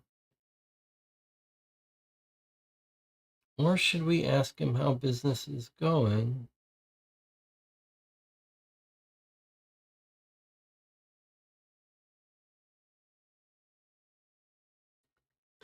We don't want to sit down at the roulette table. This is a weird question. It feels like there shouldn't be a wrong answer here. But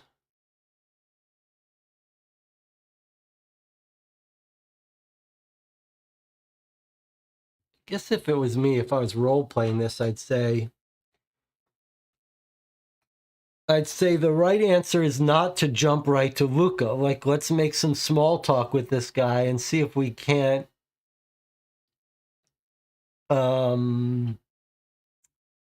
get some information on him that we could use against him.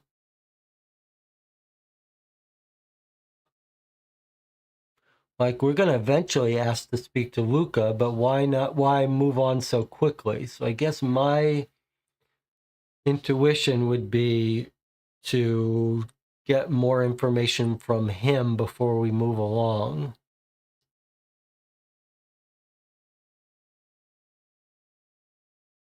Well, it doesn't feel like there's a real answer, though.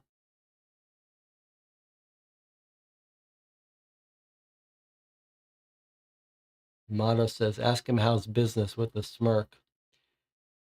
Buddha says we should play roulette to see if he's cheating.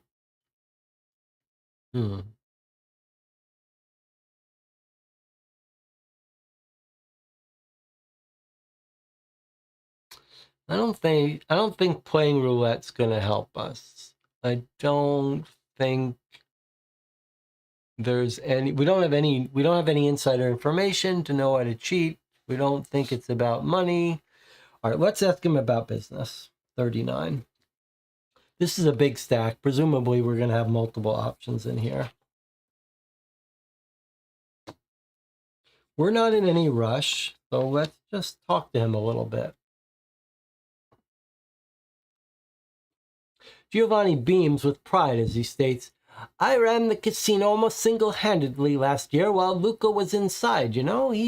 Now he's got me standing in for him, although the business almost runs itself and Luca's given me free rein to do whatever I want. He's more like a customer, whereas I'm basically the CEO now, he says, enthusiastically. Impulsively, you reply, I'm sure the Godfather would be delighted to hear you're running the casino so well. He loves to hear how the dollars are piling up. Could you give me the files? Then I can make a strong case to the Don for you to be promoted.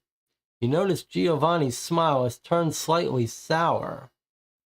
We got another star. So our knowledge that he was thieving has paid off because we've clearly pursued this.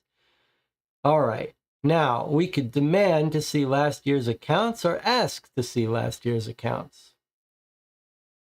Okay? And we're told right away to get rid of 38 and 40.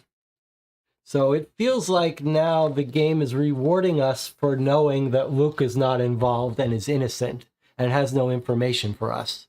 It's rewarded us for zeroing in on Giovanni. All right. So I've got a pitch to make for you now. This is sort of an important moment. Now, Marco says demand. Yeah, I'd be inclined to demand from this guy too, but I want to stop and make a pitch here. Okay. Maybe you'll guess where I'm going here. We work for the mob, right? We've been called in. We've been called in to find who betrayed the Godfather's son and got Marco killed. It's increasingly looking like, in fact, we're pretty sure now, that he was killed by the police in a justified police action where he started firing at the police. The snipers killed him. The Godfather's going to want us to report back who's to blame for getting his son killed. The person to blame is the informant, who is Georgina. But we have a sweet spot for Georgina. So we're in a tricky position now where our loyalty to the family demands that we turn in Georgina and she's going to get killed. We now have an opportunity. And what's the opportunity we have? We've caught a family member, a friend of ours, this guy Giovanni, embezzling from the casino and Luca. And I wonder if we don't have an opportunity now to frame him.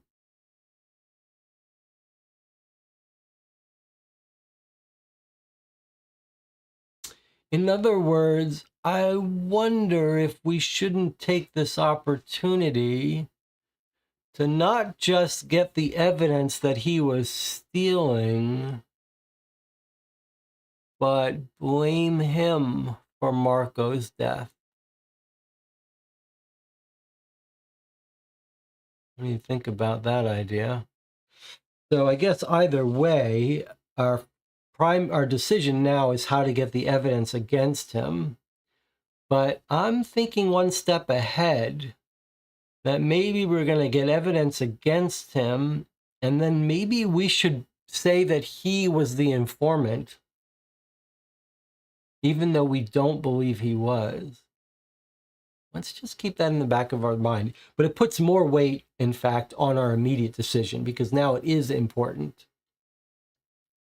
Okay, could you give me the files, then I can make a strong case to the Don for you to be promoted? His smile has turned slightly sour. Okay, so what do we know? He doesn't want to give us the files. He knows it's going to implicate him. So I think if we ask, we're asking for trouble. This guy is under us. So I don't think we should give him any opportunity to weasel out. I think we just got to demand it.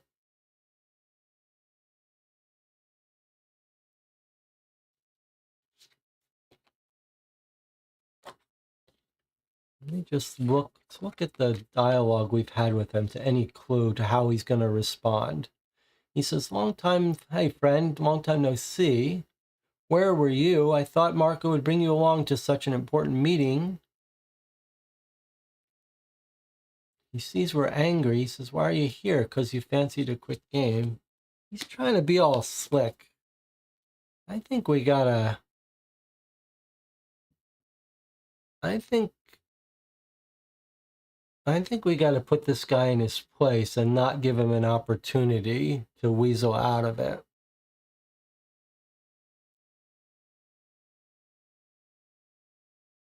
All right, so I suggest we demand, but this is an important moment because without, well, either way, we could finger him, but I'd like to get those files. So let's have a little vote here. Should we ask or should we demand? So vote ask or vote demand.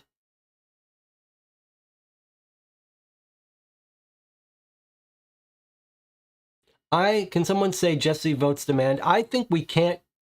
If we ask, we're showing weakness and he's going to see it and be like, I can talk my way out of this. He clearly doesn't want to give them to us. He's not going to give them to us if he has a chance. So the only way to get them is to be like, hand them over right now. I guess. Oh, we got some new people come out of the woodwork to vote. Nice. Okay. The only counter argument I will make is that if we demand them, you could make the case that he's going to realize we know we've caught him and that he can't give him to us. Whereas if we continue the charade of saying this is going to help him, maybe he'll think, oh, I better just give it to him and maybe they won't realize I'm stealing. Okay. You got to say, oh, so the reason it's confused about Jesse vote demand is because, I should probably change that, because it's got to be in the phrase Jesse votes demand, but I should fix that, I think. Either way, it doesn't matter. We've got 8 people voting for demand. This might be the most people we've ever had voting for a vote. All right. YouTube says 20 concurrent viewers, 10 likes. I would appreciate it if you like this video. Marco wants him to bribe us. Okay, we're going to close the vote here. We've got enough to know we're going to demand. Let's hope it's not the wrong thing to do. But we're the soldier. We can make demands on behalf of the Godfather. All right, so we're going to demand card 43. We're going to hope this doesn't backfire on us. I suppose the other piece of evidence we could, the other information we could use to help us make our decision is this photo. It kind of looks like a tough guy. I'm not sure he's going to react well to demands, but all right, let's see. Let's see what happens. Demand to see last year's accounts. You know exactly how to deal with people like Giovanni. After all, you were once a soldado. He is, of course, a respected member of the mafia. Even so, he's at the bottom of the food chain, and as a capo, you're his superior. Using an authoritative voice, you pull rank and demand to see the casino accounts. Visibly shaken, Giovanni goes into the back room and immediately returns with the accounts. Satisfied with how you're able to throw your weight around, you tuck the file away and head out of the casino. Look at that. So I feel like we did the most efficient thing. We've got another star, which fills us up here to 20. And we've got the last piece of evidence. We actually pulled it off. And all of these other cards from the casino get thrown away. It's going to be interesting to take a look at this at the end. All right, but it feels to me like the game is proud of us. Maybe there was another way. Maybe there were other paths to get this evidence. Maybe all paths led to this evidence. I don't know. We'll take a look when we finish playing the game, but it feels like we were efficient in our time spent in this casino, getting what we needed. All right, let's take a look at this last piece of evidence before we solve the case here.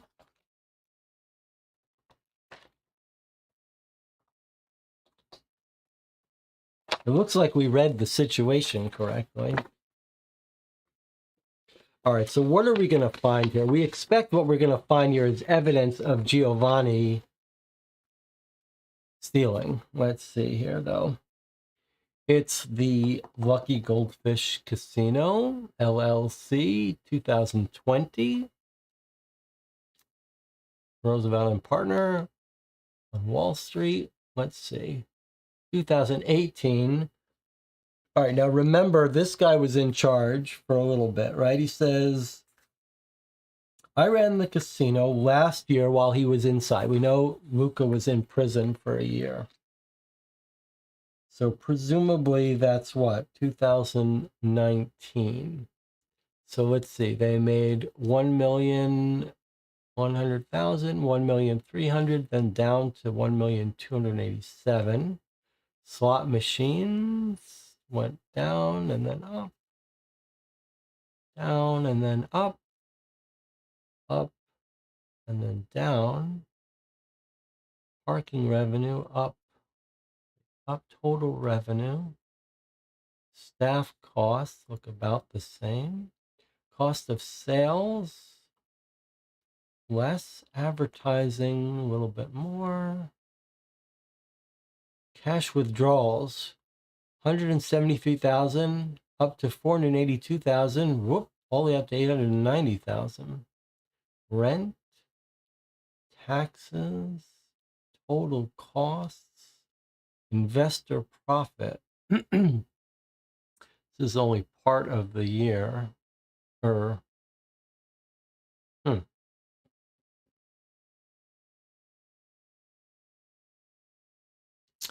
So what do we think our proof here is that he was stealing?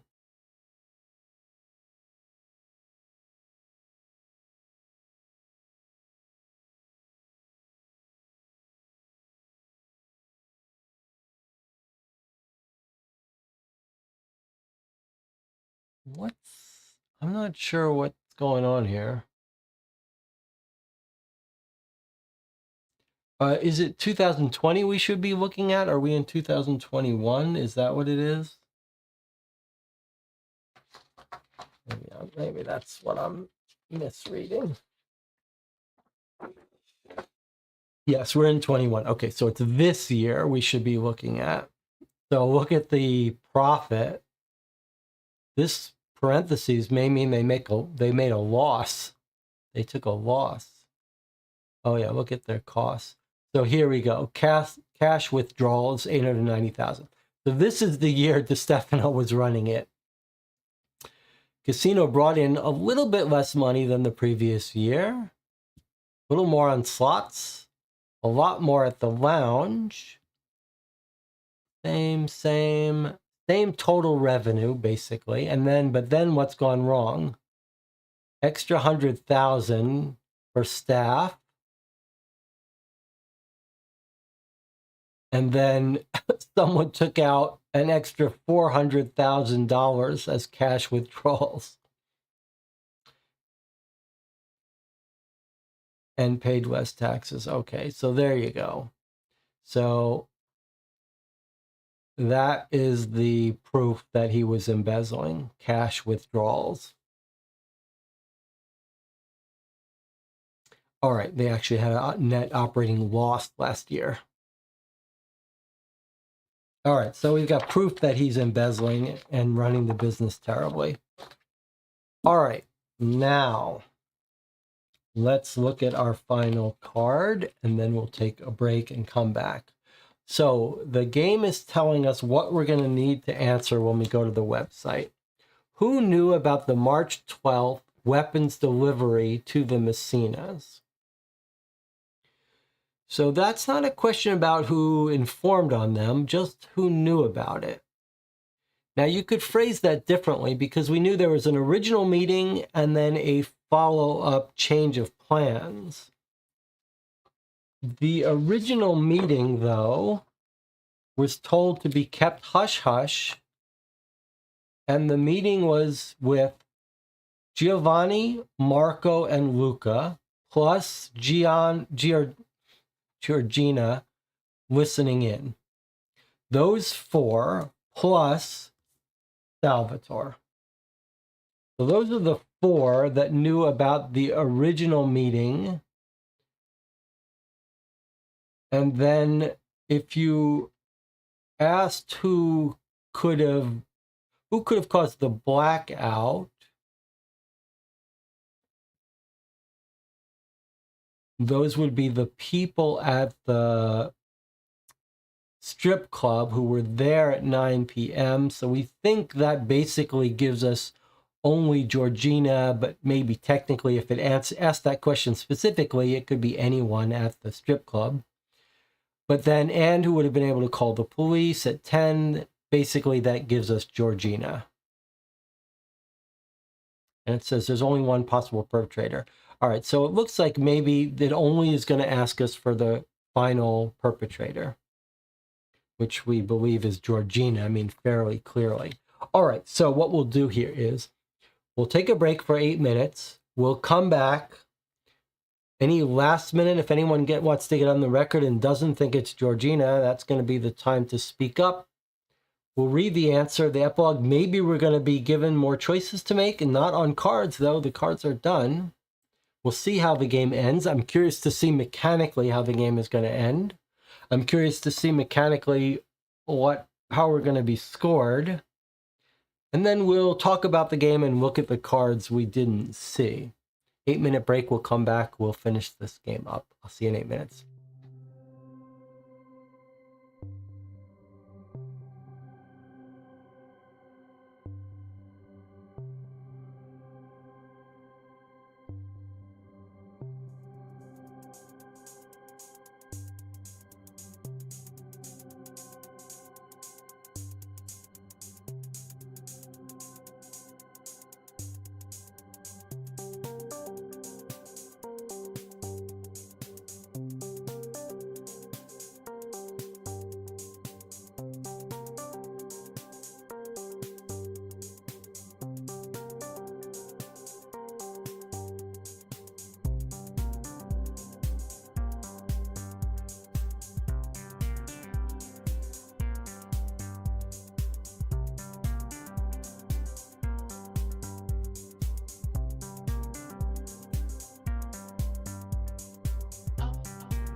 We're back. You're watching COVID for Two. We're just finishing up our playthrough of Masters of Crime Vendetta. Let's check in with the chat. There seems to be a little bit of a hesitation, not at blaming Georgina, but of trying to understand what her true aim was. Marco says she ripped the photo, so I think the primary target was the father. I think that's a good little clue that she's carrying around this picture of her father.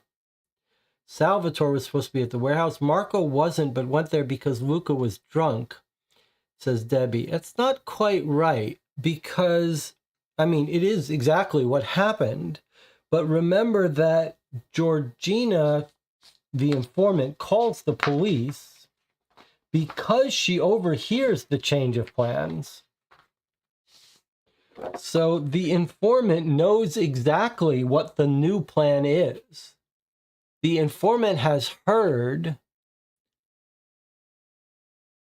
that the meeting has been moved forward and that Marco is now going to be there. So Georgina, who we think is on Marco's arm while he's making this meeting, has said, change of plans, I'll do the drop myself. Now we need to make it 10:30. So, and then we've got another email as well. But the point is that there's the email. Let's see. Let's make sure we're not missing anything. It's just talking about how they can figure out who made the call to the police. So the point is that Georgina has to know she's setting up Marco to be caught too.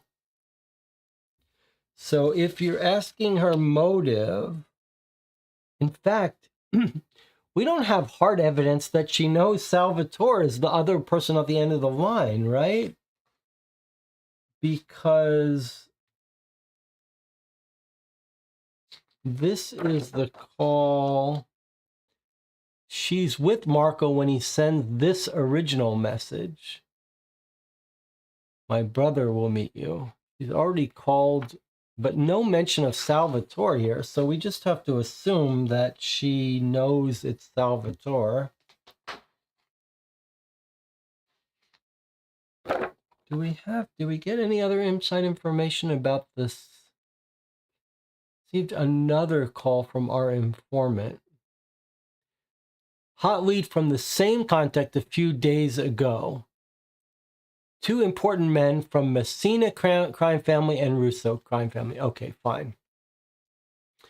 So Georgina was at the original meeting at the restaurant. She heard the original setup between the Messina crime family and the Russo crime family. So Georgina just wants the Messina family punished. She blames them for getting her mother killed 20 years ago. She doesn't, I think the conclusion we need to draw here is that she doesn't care for Marco. She's not really in love with Marco. She's just using him to get back at the mafia, and specifically the Messina family and Salvatore. But she doesn't care who she hurts, really, as long as she gets her revenge on the family.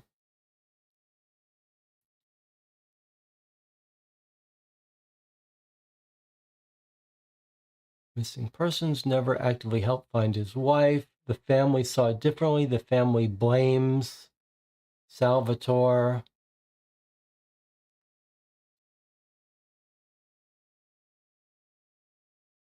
Put her daughter in the orphanage. I bet that Salvatore made Isabella disappear because she had something she could pin on him, something to do with his business dealings.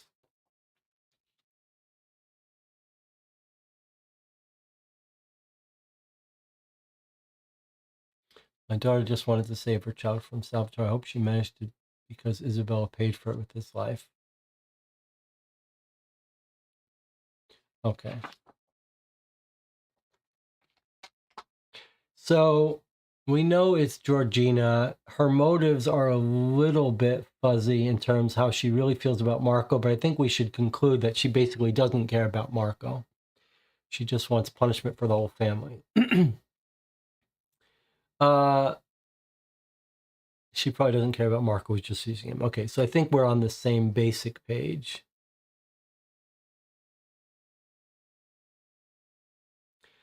All right, so the only thing that I really would fault Georgina for is it does seem like she shouldn't have taken her mother's maiden name if she really wants to go undercover and not have anyone discover them. It seems like using Lombardo name would be a bad idea. They're going to put two and two together and realize she's the daughter of Isabella Messina, maiden name Lombardo. It would have been smarter for her to use a different name. And how she knew to shut off the electricity, I don't know. Not relevant for our case though. Now, what's going to be really interesting here is to see whether how the game mechanically does this ending. Because this seems like it's just going to ask us to enter the perpetrator's name, but I feel like we're going to have some more choices here. So let's see. Let us see here.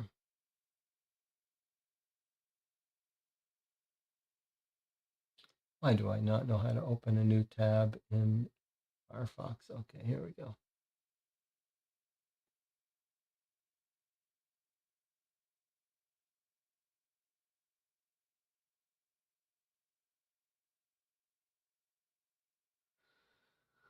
Okay.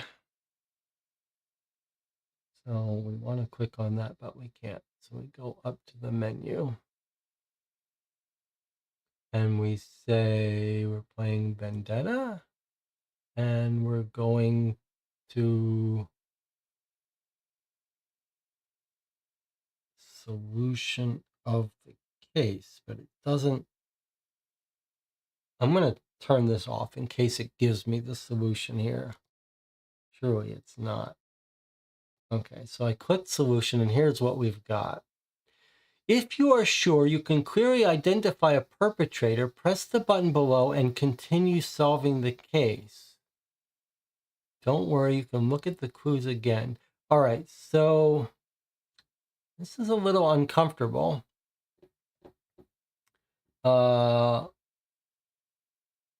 Let's chat for a second. Evana Stanley says, it would be a shame if the game ends when you pick the correct perpetrator. It sure would. Harry's not convinced. I mean, it's going to be interesting to see how this game ends here. I assume it's going to give us more of a choose your own adventure choices here. But let's see. All right. Who informed the police at 10 p.m. and is therefore responsible for Marco's death? Now, notice it's not framing this as the Godfather calls you in. He wants you to tell him the answer to this. It's just objectively asking us who did it. It's a loaded question and is therefore responsible. All right, well, at this point, we have to choose Georgina. That's our best knowledge, and it's not role-playing. It's asking us to prove our knowledge. All right, so is everyone happy with voting for Georgina? I guess we're going to have an official vote to get everyone on the record here. All right. Get yourself on the record. If someone can write Jesse votes for Georgina.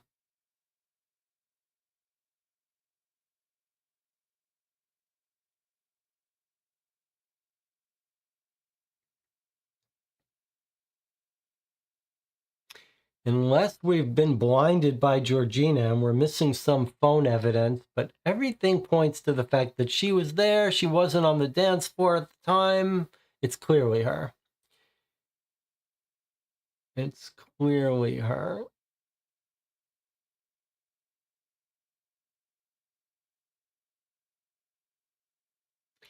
I would have a harder decision here if this game said the Godfather calls you in and he wants to know you to tell him who did it.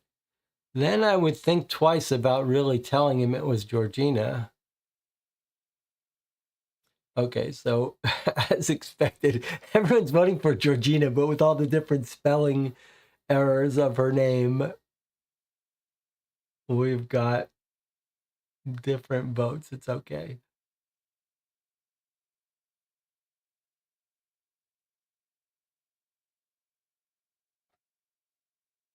Where's my coffee? I left my coffee in the other room. All right, looks like no dissenting opinion. All right, let's go ahead. Let's make it official. I'm going to stop the vote, clear it. Okay, here we go. Choose a perpetrator. All right, Georgina. Whoops. No. Georgina. Then I scroll down and click here. All right.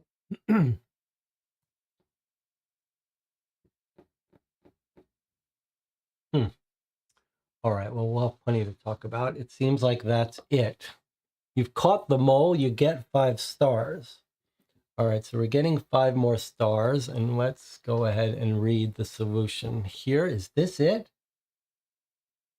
Huh, there is more to it after this. You've caught the mole, you get 5 stars. Congratulations, you're able to find out that Georgina Lombardo is the mole. Of course, the Godfather was right to trust you with this task. Only you could have solved the case correctly in such a short time. Georgina Lombardo is the only person who knew about the secret meeting between the Messinas and the Russos and was at the strip club both at 9 p.m. and 10 p.m. Congratulations, you were able to find out that Georgina Lombardo is the mole. Of course, the Godfather was right to trust you with this task. Only you could have solved the case in such a short time. Okay, so a little bit of repeated text there. The analysis of the mobile phone data makes it obvious that the fatal call was made at 10 p.m. from a public phone near the Boogie Bungalow strip club. Before that, someone had sabotaged the power supply to the surveillance cameras, presumably to be able to make that very call in peace.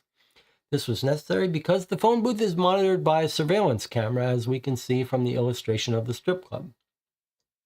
We can assume that the same person who called the police at 3:15:21 also blew the whistle on 3:12:21 that a secret meeting had been planned. So the mole must have also known about the first meeting at Cucina Authentica. Georgina, as can be seen from the hacker's document, is the only person who was near the strip club at 9 p.m.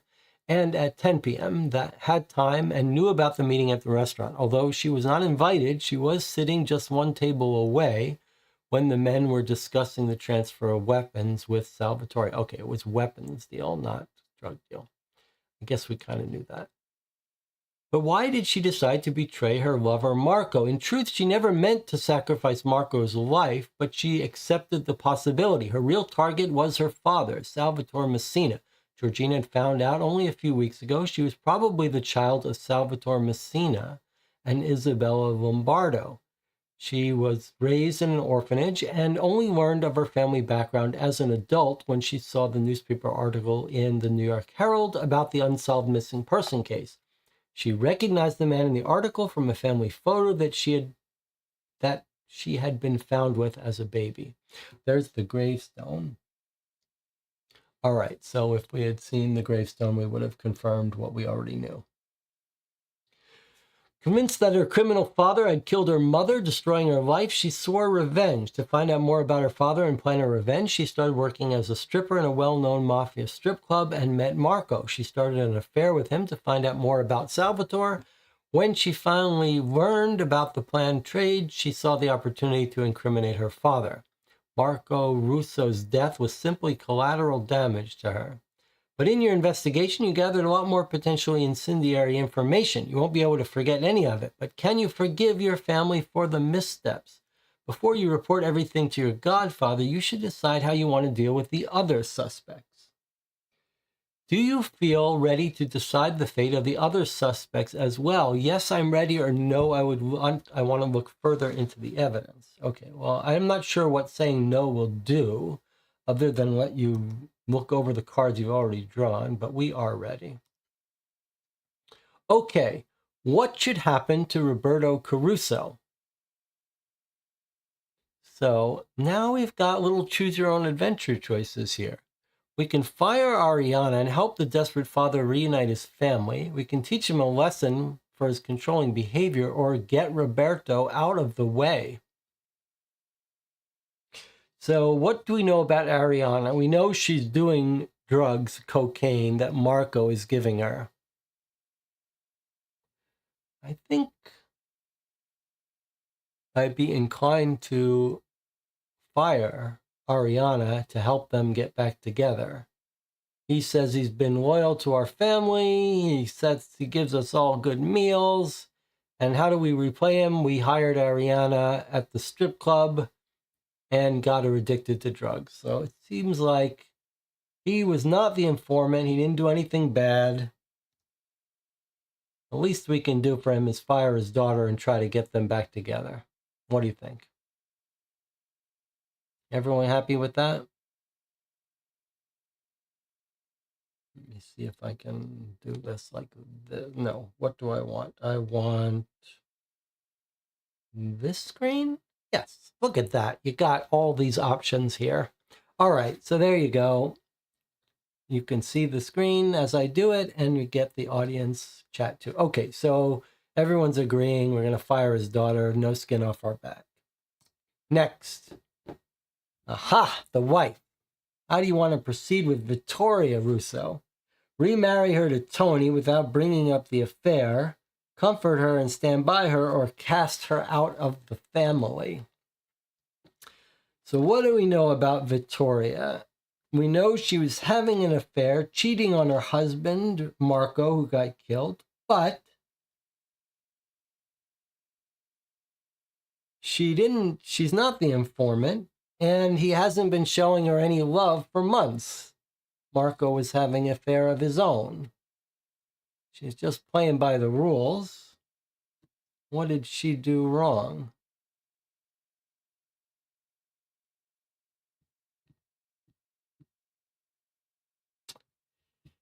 I'm sort of ambivalent here. I mean, she's got an attitude, but I'm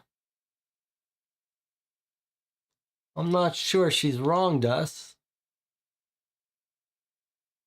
Let's reread that conversation. If she said some bad stuff about Marco in that conversation, then maybe we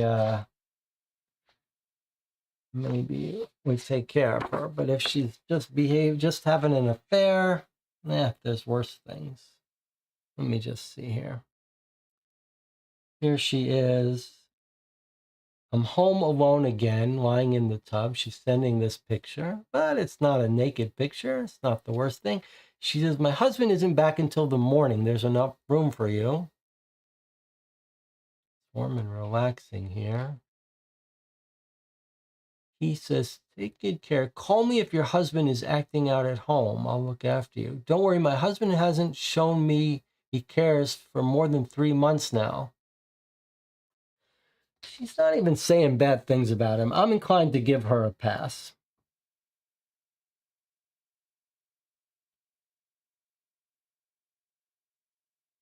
I'm inclined to give her a pass. And the barman, also not disloyal. Marco is smart, though. Marco says, don't bring up the affair. This way we have leverage. That's the way you do these things. You get leverage on someone. This is how politics works. You find someone done something bad, you don't turn them in. You use it as leverage. All right.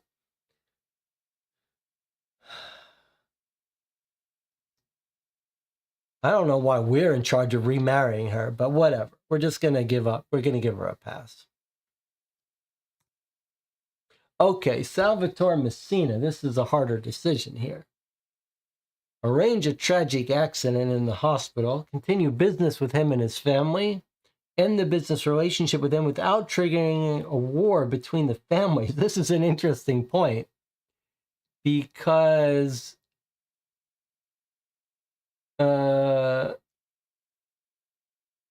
if we kill him, first of all, why kill him? He hasn't betrayed our family. He had Isabella killed, but we don't even know for what reason. We don't know the backstory. Maybe Isabella was saying she's going to go to the police. So we don't even know that he did anything wrong in our world.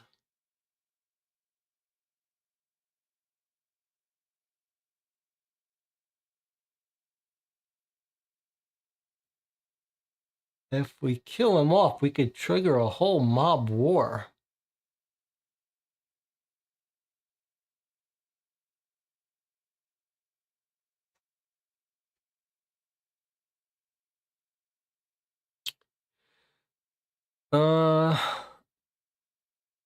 He hasn't done anything wrong by us.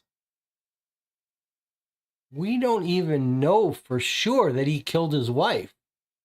That's just the mother's theory.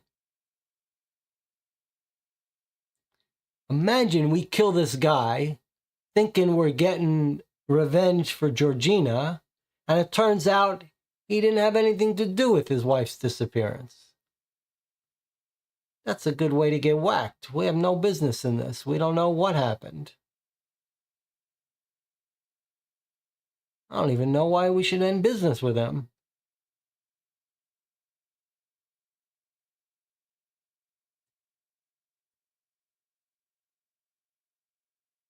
On the other hand,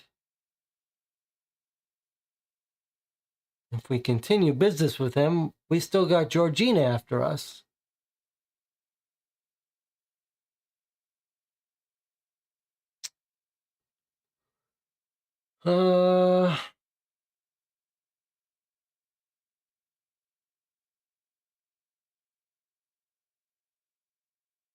Hmm. um,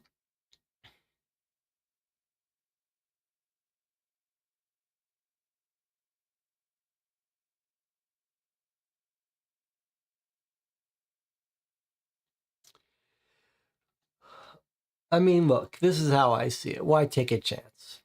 We had a bad thing. Our son got killed from this meeting. What, are we going to continue doing business with this guy? Maybe he's responsible for his wife's death. Maybe he's not. But why take a chance? He doesn't know anything about us. But now the cops got him. Actually, I think maybe we got to whack him.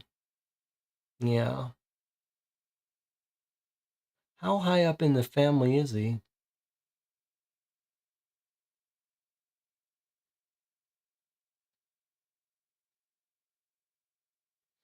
Don wanted this cooperation. Is that true?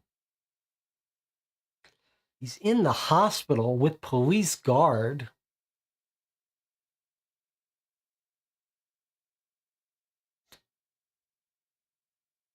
He knows all about everything. Now I'm thinking we got to whack this guy. Not because of what he did to Georgina, just because of what he knows.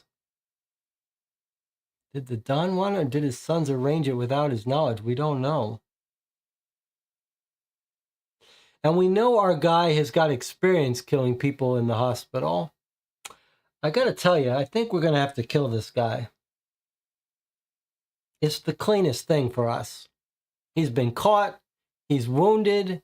Police are gonna pressure him. He's gonna give us up. He's gonna give up the older brother. We gotta whack him.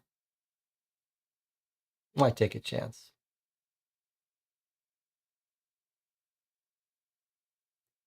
That's one of Greg's favorite scenes in Goodfellas, when they ask the old guy, what should we do? He goes, the way I see it, why take a chance? All right, we're going to kill this guy. Debbie says, don't take a risk of killing him. It might make things worse if we're caught. Nah, we know how to do this. We're told that we've killed people in hospitals before. All right, you can get on the record if you don't approve of killing him, but I'm killing him. Moving on.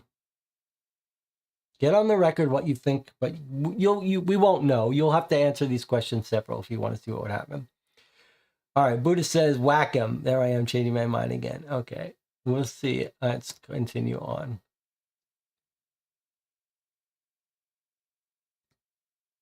All right, Father Tommaso.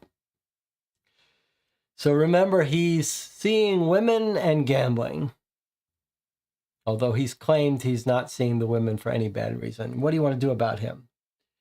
Continue the business relationship with him, end the deal with the priest, and make him pay his gambling debts, or make the community aware of what he's done.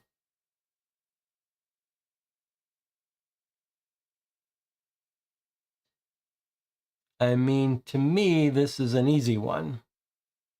Goes back to when you find leverage on someone. George says expose him. Now, I say this is exactly the kind of person we want to keep on the books.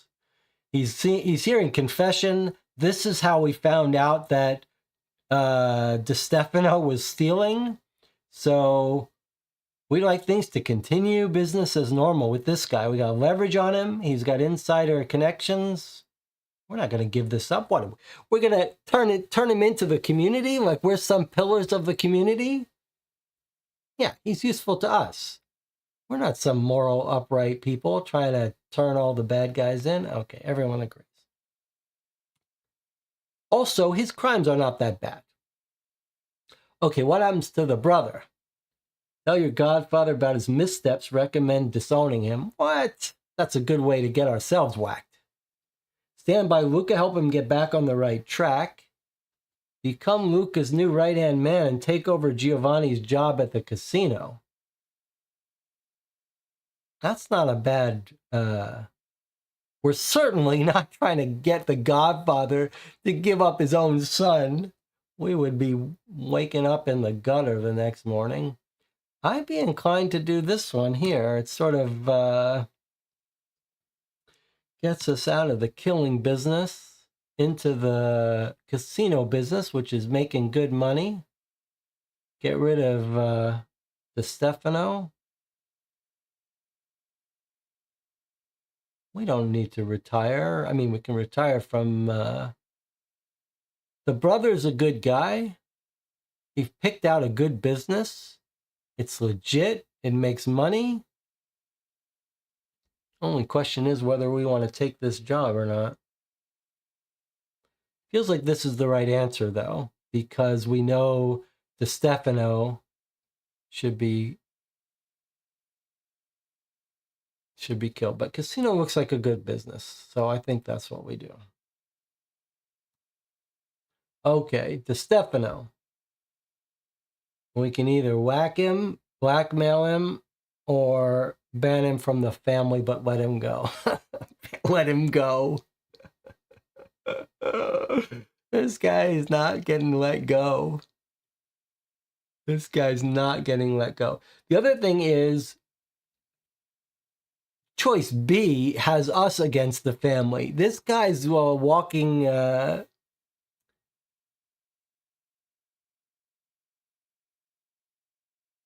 This guy's going to get caught. We are not siding with him. We're not going to get ourselves into trouble. We're just going to say goodbye to DeStefano. He's already on the run. He's already gone. His bags are already packed. All right. Everyone says whack him. Okay. Yeah, he's getting whacked out. He's already on the run. Choice B is how you get killed. Yeah, exactly. Choice C wouldn't get us killed, but would lose a lot of face. We'd lose our reputation if we let him get away. But he's already in the wind. All right, he's sleeping with the fishes, says Marco. All right, next up. All right, Tony. Now remember, we've already let Vittoria marry Tony, so let's see what we're going to do here. Strangle him for having an affair with Marco's wife. Hide the affair and let him be happy with Vittoria. Don't tell your godfather about the affair, but blackmail Tony about it. We've already made our choice here. I'm starting to be a little nervous about it. But I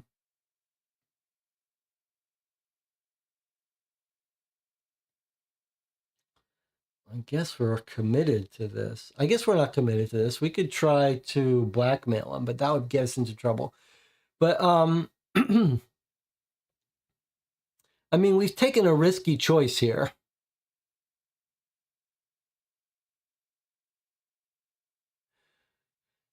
Because we're gonna basically claim we didn't know about the affair, which is fine. But if it ever came out that we did know, we could be in trouble. I think our safest bet has to be to just claim we didn't know. Claim we didn't know. That means we can't blackmail. This guy runs this strip club. There's not enough money in this. We're not blackmailing him. We can always change our mind and blackmail him later. I'm just having second thoughts about whether we shouldn't have just told the Godfather and whacked out Victoria and Tony, but that's too many people to kill. Something's going to go wrong. All right, they're not going to tell. You're right. Okay, let's let this guy go. It's not our business. It's not our business. Okay, let's read our answers. To help Roberto get his daughter back, you don't have to do too much convincing to get Ariana fired from the Boogie Bungalow. Cocaine addiction, her cocaine addiction. Her cocaine addiction, let me switch this so I can read it properly. Her cocaine addiction is already causing problems there. Of course, deprived of her livelihood, Ariana returns to her father, who looks after her. Once again, you've done good while making sure your family keeps their favorite restaurant. As a nice bonus, you'll also get a wine on the house whenever you go to Cucina Authentica. Good. You wed Vittoria to Tony. Everyone could see Marco and Vittoria's relationship was over long before Marco died. Of course, this is a controversial opinion in your family, but you don't feel that her affair did any harm. After all, Marco was also unfaithful. Why should you stand in the way of her happiness? You're trying to wed them quickly, though, just in case. Okay. To arrange Salvatore's tragic setback. Even if Salvatore didn't do anything to you personally, you still can't trust a man who betrays his own family. You have compassion for Georgina and will make sure she gets her revenge. Tonight, Salvatore Messina will have a tragic setback in his recovery and die in the hospital. No one will be able to connect your family to it. Marco's system of using the confessional to smuggle drugs and weapons and pass on juicy information is ingenious. Of course, you'll adopt it. You'll also continue the deal to pay off the father's debt with confessional secrets without a second thought. This information will eventually make you one of the most powerful people in Brooklyn. You become Luca's new right-hand man and take over Giovanni's job at the casino. Luca's incapable of doing business on his own. He needs a right-hand man to basically do everything for him. Giovanni, of course, is not up to his task. You'll be at Luca's side from now on, and that's exactly where you'll stay once he becomes the new Godfather. Oh yeah, we should have thought about that. Even better. You let Giovanni sleep with the fishes. This rotten apple has stolen money from your godfather for the last time. There's only one solution for this kind of betrayal. Of course, Lorenzo Russo agrees with you, and you get it done. From now on, the casino will make money for the Russo family alone. You hide the affair with Vittoria. What harm does it do anybody now? And after all the misfortune the family's endured, you grant them their happiness together, as long as they make the relationship official, after an appropriate mourning period, by marrying each other. The two of them have your blessing. Congratulations, you've solved the case. Click on the button below to go on with the finale and see how you did. All right, let's see what this tells us. You did it. After you've reported all the investigation results, you also tell the Godfather about Georgina's betrayal. All right, we didn't have an option. Of course, you suspect the young woman did not really want to kill Marco, but only to take revenge on her father, Salvatore Messina. But the thought that the son was only collateral damage in this revenge does not comfort the grieving father. Right now, draw card 5. Draw card. Oh, I forgot completely about the stack of finale. there's cards here. All right, draw card 5. I forgot there were cards. All right, let's see what this says. Oh, we still have some more questions. The Godfather sits slumped in his office chair. The uncertainty of the past few hours has taken its toll on him. He looks up at you expectantly and listens quietly as you tell him what you've found out. He shows no emotion when you identify the perpetrator. She'll pay for this. You know what to do, he says, dismissing you from his office with a flick of his hand. What do you want to do?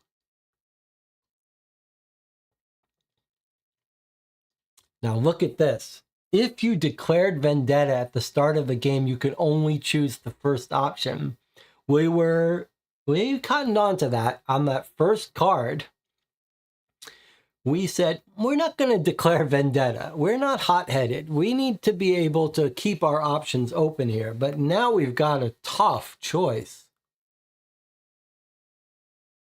This is a good way for us to get killed.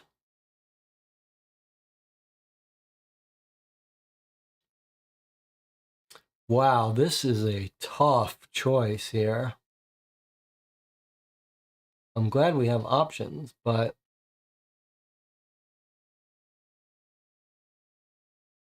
boy, this is tough.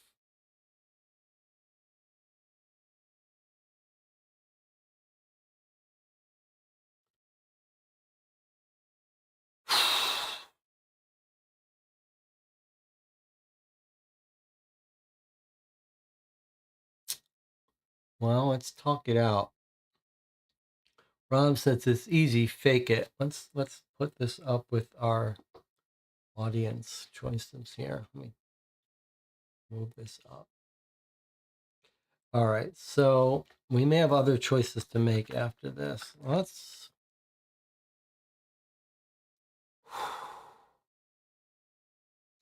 I mean, I have my gut reaction, but this is tough.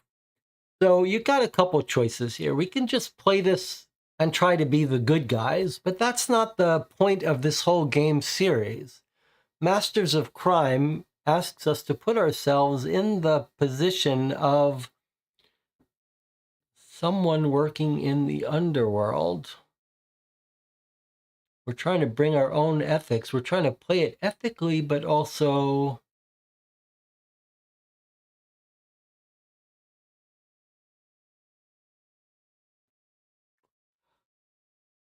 boy, okay. I've got my opinion, but let's see. I don't want to influence the group too much. I'm not sure we're going to vote on this democratically. I might have to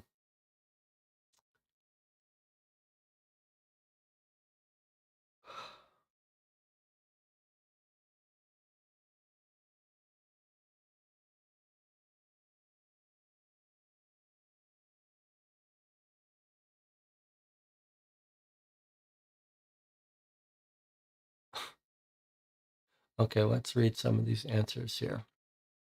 Marlene says, unfortunately, number 1, killer. Debbie says, honestly, from a role-playing perspective, I think it's got to be number 1. And then we've got a whole bunch of people voting to fake her death and let her free. John Russell said option 2. And Motto Rose says fake her death. Rob says easy, fake it. Perry says fake her death. We took Salvatore out for her. No guts, no glory. Buddha Belly says we're mobsters and going to be working the casino. It has to be 1. Joe J says fake it. Let her go. Melissa says fake it. Let her go. Buddha says how would you keep working for him with her hanging over your head? George says fake it.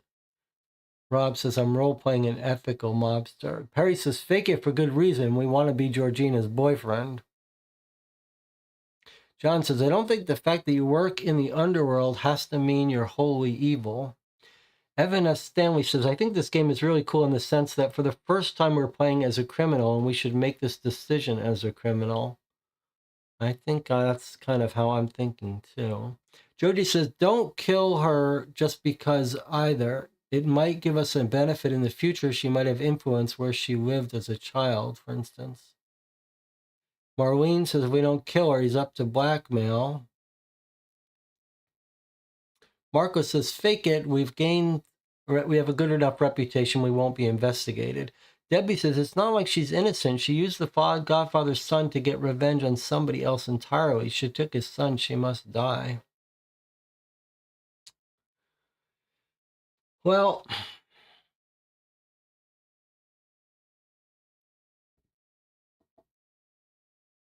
here's how I feel about this.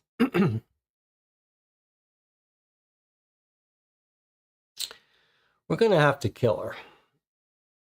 And it's not because we don't feel sorry for her. And it's not because we don't care about her. And it's not because we don't want to give her a break. But we can't do it. We can't have someone walking out there with leverage on us that could get us killed in a heartbeat. She's got no loyalty to us. She doesn't even know we're doing her a favor. She's a wild card. She's got no loyalty to the mob. She's got no loyalty to us. We don't even know her true intentions. For all we know, she blames the entire mafia.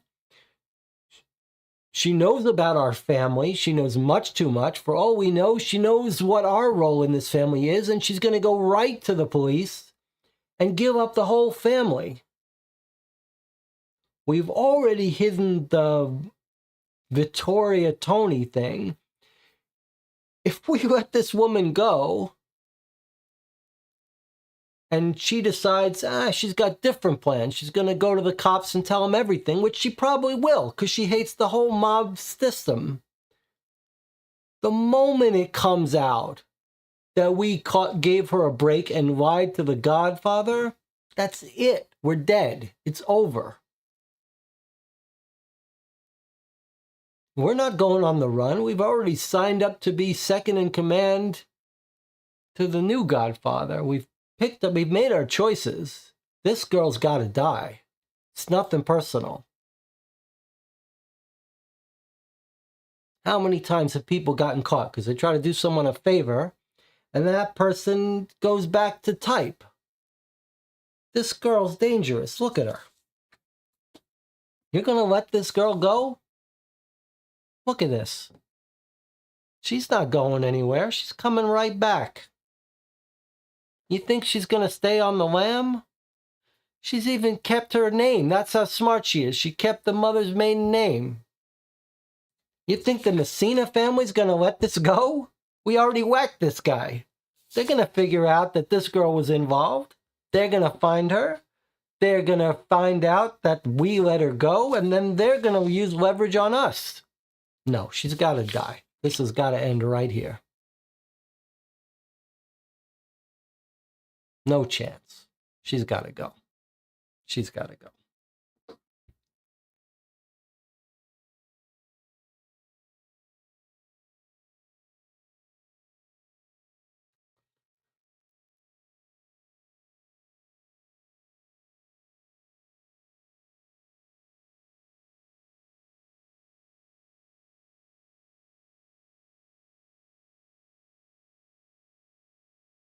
Rob says, from a meta perspective, the correct choice is to fake it, because if we opted for the early bad Vendetta option, we'd have to kill her. I think you make a good point. From a game perspective, the fact that we had this option now means we should choose that. On the other hand, you could, this is one of those, that I know that you could say that because you can see this, it's tricking us to fake her death. No, this is how you get yourself killed. You let a pretty face like that, give him a break. She's not going on the run. That girl's going to get you killed. Look at that face. That's the face of the girl that gets you killed.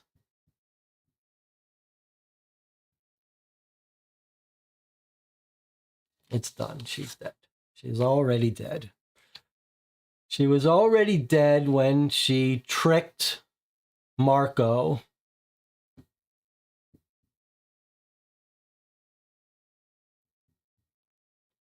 All right. Well, we're going to have a vote to let you all get on the record. Remember, you could go through the ending and choose your own different answers and see what happens. I'm not claiming that the game wants us to, that this is the right thing to do, but it's got to happen. But I'm going to let you all get on the record. So you could vote whacker, or you could vote to help her escape. But I'm making an executive decision that we're going to whack her, but I'm letting you get on the record here so that you can get a better answer.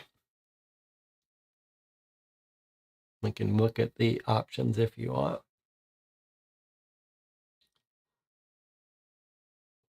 I'm not going to hold it against you if you want to let her go.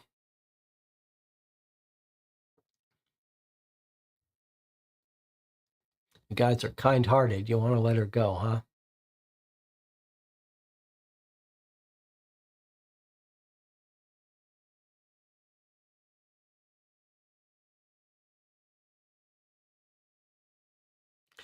Now, what would be really cool, if I was writing this game, what would be really cool is if you choose 6 and then you go to whack her and you have, she stops you beforehand and pleads her case.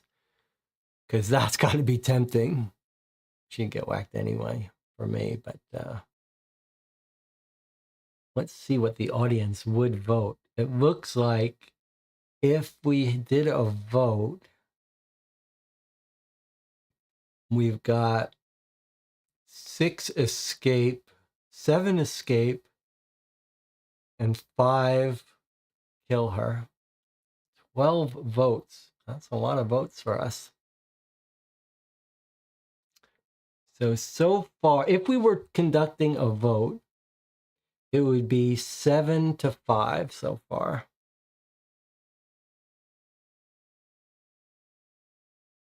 We're going to keep this vote open for 3 minutes. So 1 more minute, we're going to sit here in case anyone wants to rush from the kitchen or wake up so that they can get their vote on the record.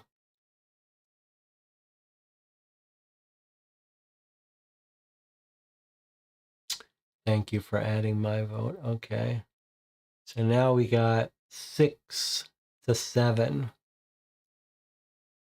6 to whack her, 7 to set her free. So still, if it was a democracy, we'd be setting her free.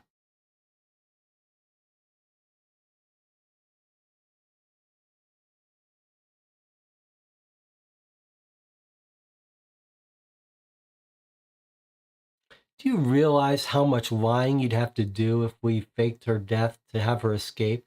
The Godfather's going to call us in and say, where'd you do it? When'd you do it? How'd you do it? What did she say? There's so much lying we'd have to do. The risks of getting caught would be so high. All right, that's it. Official votes are in. 13 votes. 7 to let her go, 6 to whack her, but I'm making an executive override. All right, here we go.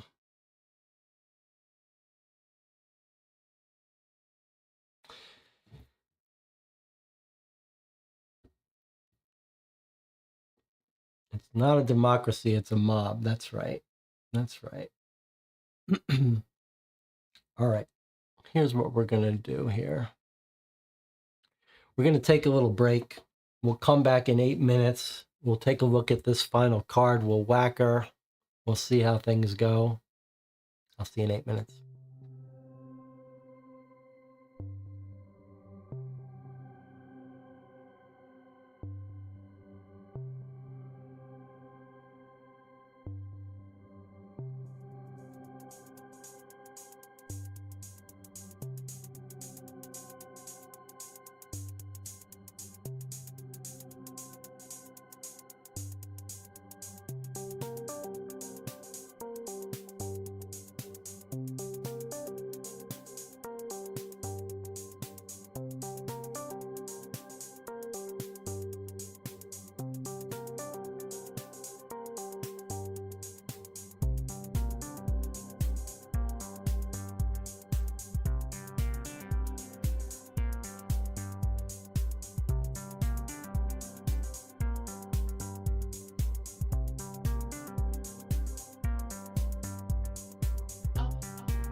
All right, time for the finale here. Any last minute please that we let her go?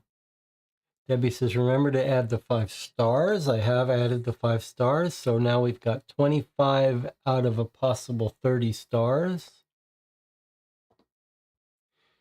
Rob says, I hope the game deducts 20 stars when you kill her. George wants to leave the mob. Question about the finale. We'll talk about that when we finish. Okay, we'll talk about all this when we finish. Let me just try to allay any hiccups. If you're the person pulling the trigger, if I take one of you with me, you're starting to feel some qualms about whacking this girl. Let me just remind you something. First of all, we don't even know that Salvatore killed Isabel, her mother. This girl could have come to us and said, I'm in love with Marco and I need some help. This guy killed my mother. Can you get revenge for me? She didn't do it. She did use the son of the Godfather and got him killed. Second thing is, how did she expect this was going to end? We got her what she wanted. She wanted Salvatore dead. We killed him for her. So she got what she wanted. This is how it ends. You want revenge? You know the saying, you want revenge, you dig 2 holes. One for yourself, one for the person you're getting revenge. She got what she wanted. That's it. We're not going to walk around with this woman over our heads the whole time. All right, that's it. card 6. Here we go.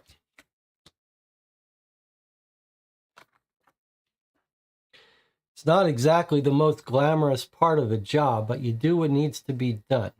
Your willingness to obey the Godfather's orders is one of the reasons you rose through the ranks so quickly. That's the key to getting ahead in the mafia. You get 5 stars. All right, so let me just point out here that we've got all the stars we can get. We may have given ourselves one here that we didn't and that we shouldn't have gotten, but that's the most. All right, so there's our 5 stars on the game board. Filled up every star. We're going to take a look at the paths not chosen, so don't worry about it. All right, so the card we don't get to see is this one. It goes in the box, but we do get told to read this one. Final scoring. How many stars did you get? 14 or fewer. You're a flunky. I don't know how you could get that, Phil, but let's see. 27 to 30, boss of bosses. You're smart, deliberate, and ruthless. No one has a chance of catching you. It'll only be a couple of years before everyone is calling you my godfather, and business will be better than it's ever been. So it does sound like it wanted us to be deliberate and ruthless rather than not caring how we played it. That's going to be interesting to look through. All right, let's just read this once more because this is the emotional pat on the back. It's not exactly the most glamorous part of the job, but you do what needs to be done. Your willingness to obey the Godfather's orders is one of the reasons you rose through the ranks so quickly. That's the key to getting ahead in the mafia. Now, I have some, there's lots to talk about here, but let me start with this. If we had chosen to let her go,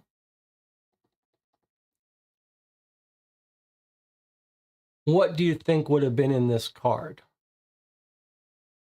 In other words, if you had asked me before this comment about ruthless score, I would have guessed that no matter what you pick, you get your 5 stars at the end. Is it your gut? This tells us a little bit about how this choose your own adventure structure works. I tend to think that you should write these games to create the illusion rather than the real having one answer be right or wrong. So I would have guessed that both choices give you your 5 stars. It's just a different emotional ending. But now that I read this, I wonder. This seems to be playing on what Evana was saying about this is a game about being a bad guy, so maybe it wants you to make these choices. Okay, so this is a test to see what's your intuitive feeling about this game design. So my question to you is, what do you think is going to be under this card? Is it going to be still 5 stars and says, yes, you did the right thing, you went with your ethics? Or is it going to say you made the wrong decision? Okay, it looks like we've got some split decisions here. Amato says, I think 5 stars also with a different narrative. Buddha says 1 star. I am very curious. I would have guessed just on paper that the way you would make these games is you'd make this a 5-star answer also. But now I'm having second thoughts. It's this card that pushes me to think we're not going to see 5 stars in here. I'm going to guess there aren't going to be 5 stars in here. I'm going to guess there's going to be less than 5 stars because this seems to say you're smart, deliberate, and ruthless. If we let her go, that wouldn't make sense. All right, ready? I'm going to flip this. Yeah, look at that. Of course, going against Godfather's orders doesn't come easy to you, and you wouldn't be where you are now if you disobeyed him in the past, but there are always exceptions, and this is one of them. You'll help Georgina get out of New York, making sure she promises never to show her face here again. If she ever turns up, you're both dead. You'll have to take this secret to your grave, that's for sure, but at least your conscience is clear. So it absolutely is less than 5 stars. That is very interesting. Letting her go, less stars.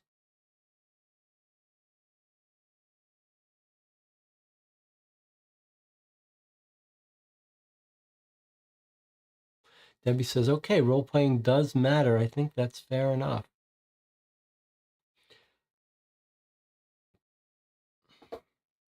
Okay.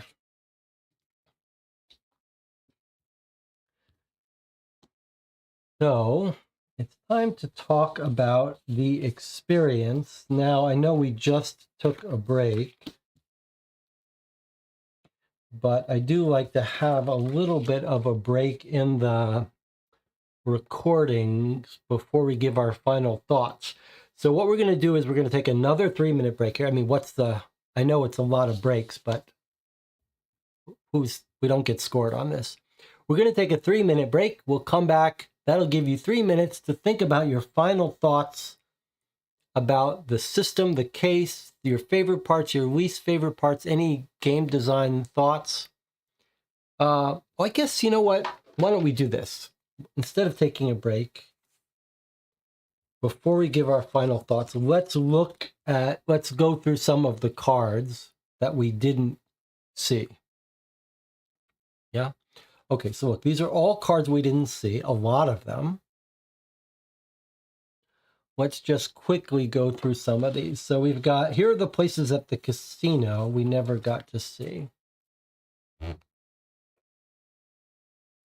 Let's see, we'll start at the early numbers. We'll just go through these quickly. So this is if we said we wanted to stay and play roulette. Eventually you get to ask about the accounts. So same thing, just delayed a little bit. You could maybe guess that you should get extra points for cards you didn't see. Okay, but if you decide to play roulette, you get extra information, and then you make a choice. You could bet red or black.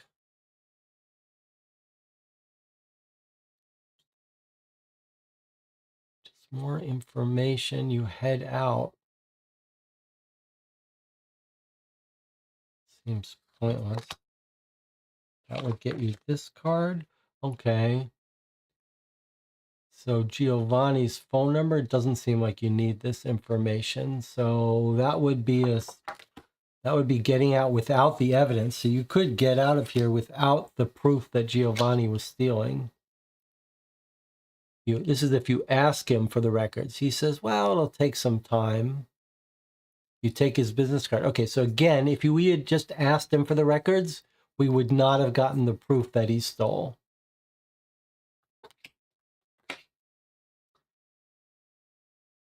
So this looks like a different way to get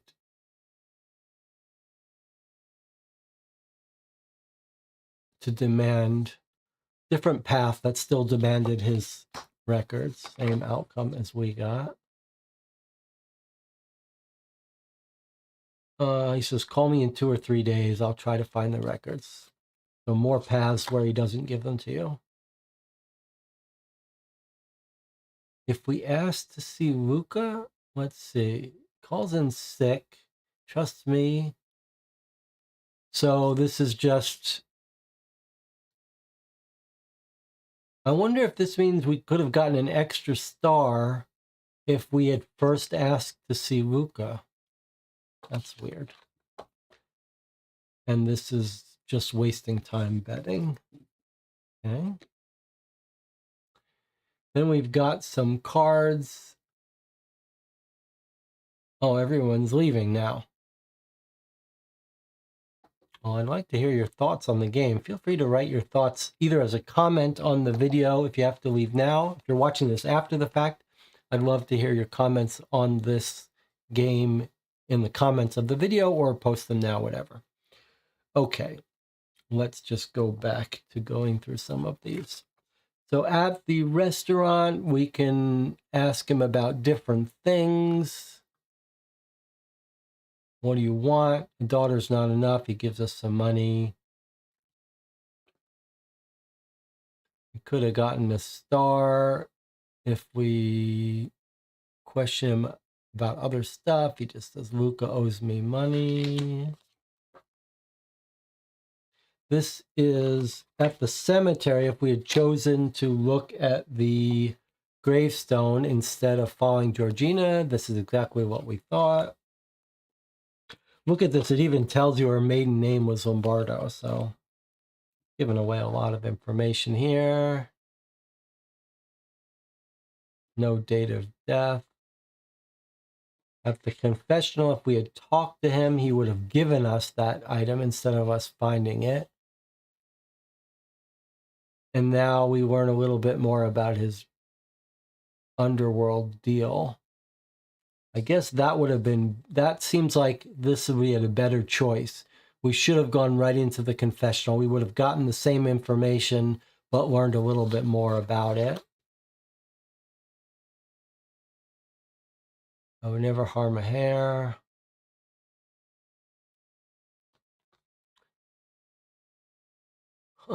Never stop. This is, I guess, if we accuse the father wrongly of doing other stuff. He gets mad. If we had chosen to visit Ariana instead of the barkeep, what does she say? She tells us about the father showing up to yell at her. That's about it. We never made our way into here. Since you obviously can't get enough breaking rules, why not try your hand in our heist? Okay, so let me tell you what this card was. Location X. One of our cards told us to throw this card away. So I guess what they did was, they were clever. They had, no matter what path you take, you're told to throw this card away. So if you read this card, the game knows you're cheating. So it's basically saying, hey, there's no card that told you to read this card. So why not try this? That's actually pretty clever, pretty cute. In the hospital, if we tried to kill him, let's see, or we tried to threaten him. You take the pill off, you threaten him. He says, what the fuck are you doing? I'm on your side. Take his cell phone. So same, get the same stuff no matter whether you threaten him or not. In his apartment, we could have gone into a different room. We find the letter. If we try to use the wrong leverage on this guy, he still gives us a little bit of information. Maybe gives us the same information, but we don't get a star. Same thing here if we tried that leverage.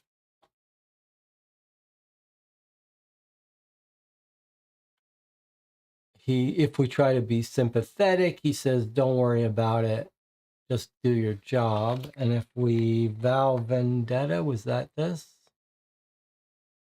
I will take you at your word when that day comes. It is interesting that if we had vowed vendetta at the beginning, we wouldn't have a choice but to do the thing that gave us the best score. That's weird. Okay, Marlene has to leave too. Marlene says, at the beginning, started off way too confusing, especially the map GPS. By mid-game, it became much easier to follow. I would love to see Jesse playing the other games. Okay, we're going to take a little 3-minute break here. We'll come back and we'll talk about this experience. I think there's a lot to talk about. For those of you who can stay with me and chat, I'd love to have you here and hear your thoughts. For those of you who have to leave, you can write your comments here or just post as a comment on this video. I'll see the rest of you in 3 minutes.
Time for some final thoughts about Masters of Crime Vendetta, the first game in this new series.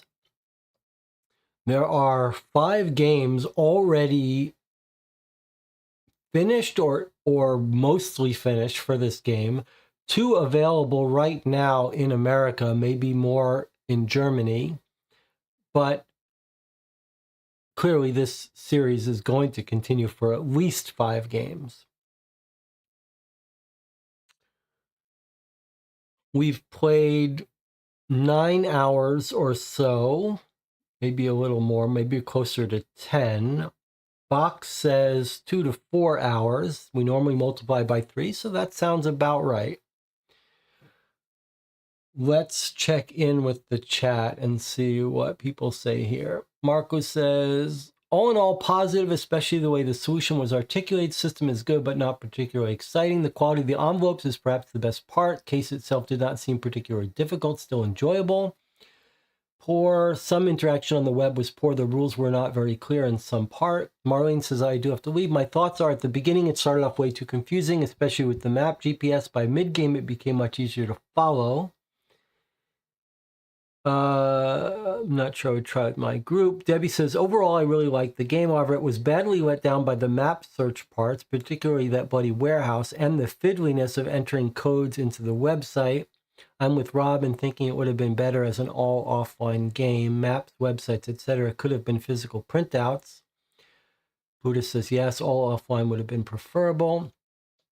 Debbie says, I really like the fact that you're expected to role play at least a bit. Really drives it home that this isn't your average detective game. Rob says, it felt like a choose-your-own-adventure game book in disguise with some document dump style documents sprinkled in. Way too much online stuff. Also, didn't enjoy playing as a bad guy, not my cup of tea. Debbie says, I found the bad guy perspective refreshing, personally. Perry says, very entertaining game, actually fun to play, storyline well written, too. Definitely want to see the other games. Okay, let me try to give some of my thoughts. You guys can add your thoughts as I talk. Well, let me first talk about my experience playing the game. I really felt like I was on a bit of a roller coaster here. I started off with some real frustration. I like the system. You basically, there's no rules. You learn as you turn over cards. And you're sort of presented with a hybrid choose your own adventure mystery game. And we've seen that, we've seen a little bit. This is like the peanut butter in your chocolate. We've seen mystery games with a occasional make a choice. And we've seen choose your own adventure games with a tiny bit of occasional mystery. And I would say this is the closest we've seen to a true hybrid. This really embraced the choose your own adventure nature of everything. In nearly every location, we were told to make a choice, A or B, and when you make one choice, you get rid of the things you don't see. And this was clearly a real mystery game. On the easy side, but with all the documents here to go through, this was clearly not just a choose your own adventure game. It would be grossly unfair to call this simply a choose your own adventure game. This was a real dossier, crime file, cold case game with a very cool twist about midway through about this disappeared mother. And I think in general, it really worked as a hybrid. I think it sort of points the way to how you make a choose your own adventure mystery game.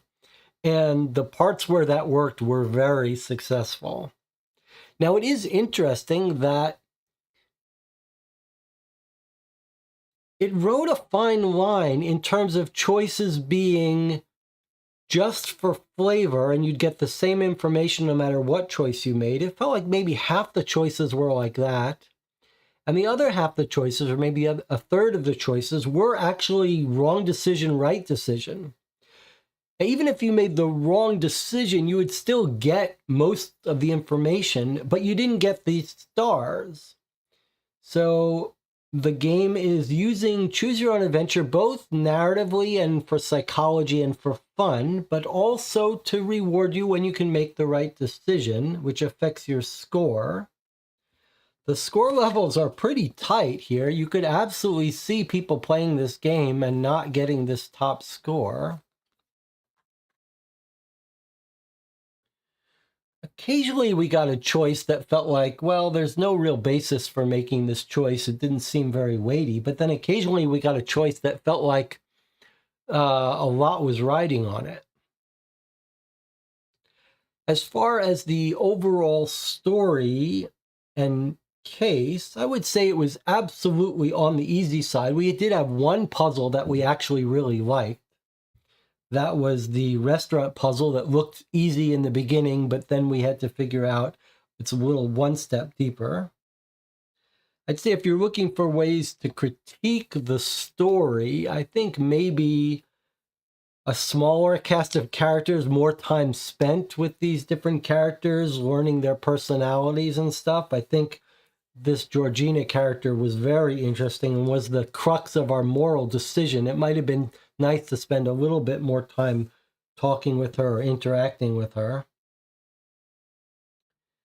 Mechanically, I thought it worked very well. These nice, generous documents were great. The fact that they were secrets were fun. I wish they had improved the instructions about making decisions and what you can read and when. But overall, all of the offline stuff I thought was really well done. All of the bad experience of this game came entirely through the online elements. And the gimmicks of this game, in terms of it being mature, didn't really feel like it benefited much from being mature. I'm not sure that got them anything. The online websites, to me, that would be an easy decision as an editor, as the manager of this project. I would say, just get rid of it all. The amount of work that was involved in creating those websites was clearly significant.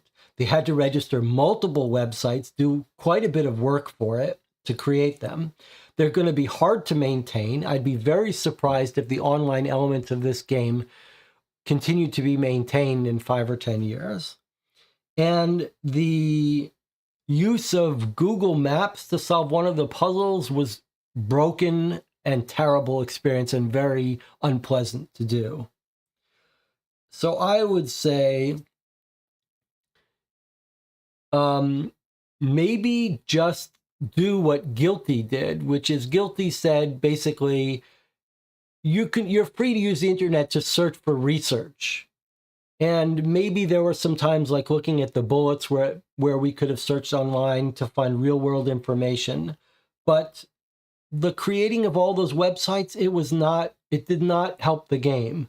There was no website that we couldn't have gotten a document for instead to hide that information. There was nothing about the websites that were hiding things in different ways. The codes, that's a little bit different. I mean, I would absolutely recommend they rework that code system to make it less fragile, less finicky, but it worked reasonably well. So I don't think there's any reason you couldn't just have the codes that you have to figure out, put in when you solve a puzzle, and then it tells you to unlock some document. So I think you could still do the code entering online, but do away with all the custom websites. I just think that's much too much trouble. Some people may love that. They may love the idea that we've gone to a real website. But especially for a game that's this easy, I don't think it adds anything.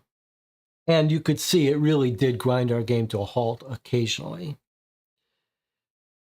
The one thing I would really like to see them do is add a difficulty rating to this box for this game, because with 5 games, you could see how they might make some harder than others. And I do hope they do make harder games. I could imagine they might want to make them all on the easy side. And we did figure it out mostly very early on. If it wasn't entertaining enough as a choose-your-own-adventure story, I think maybe we would have gotten a little bored. I do hope they start to add difficulty levels and make more difficult games. Now let me check in with the chat before I get to some more interesting comments here.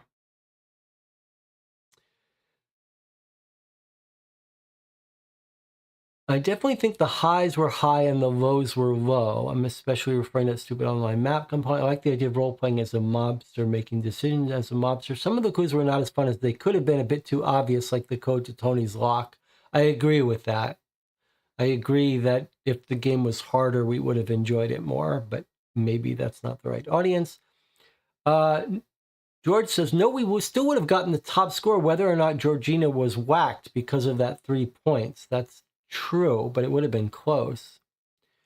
Debbie says, some of the choices were a bit unclear. In one case, I felt like we actually lost out by working out the plot beforehand.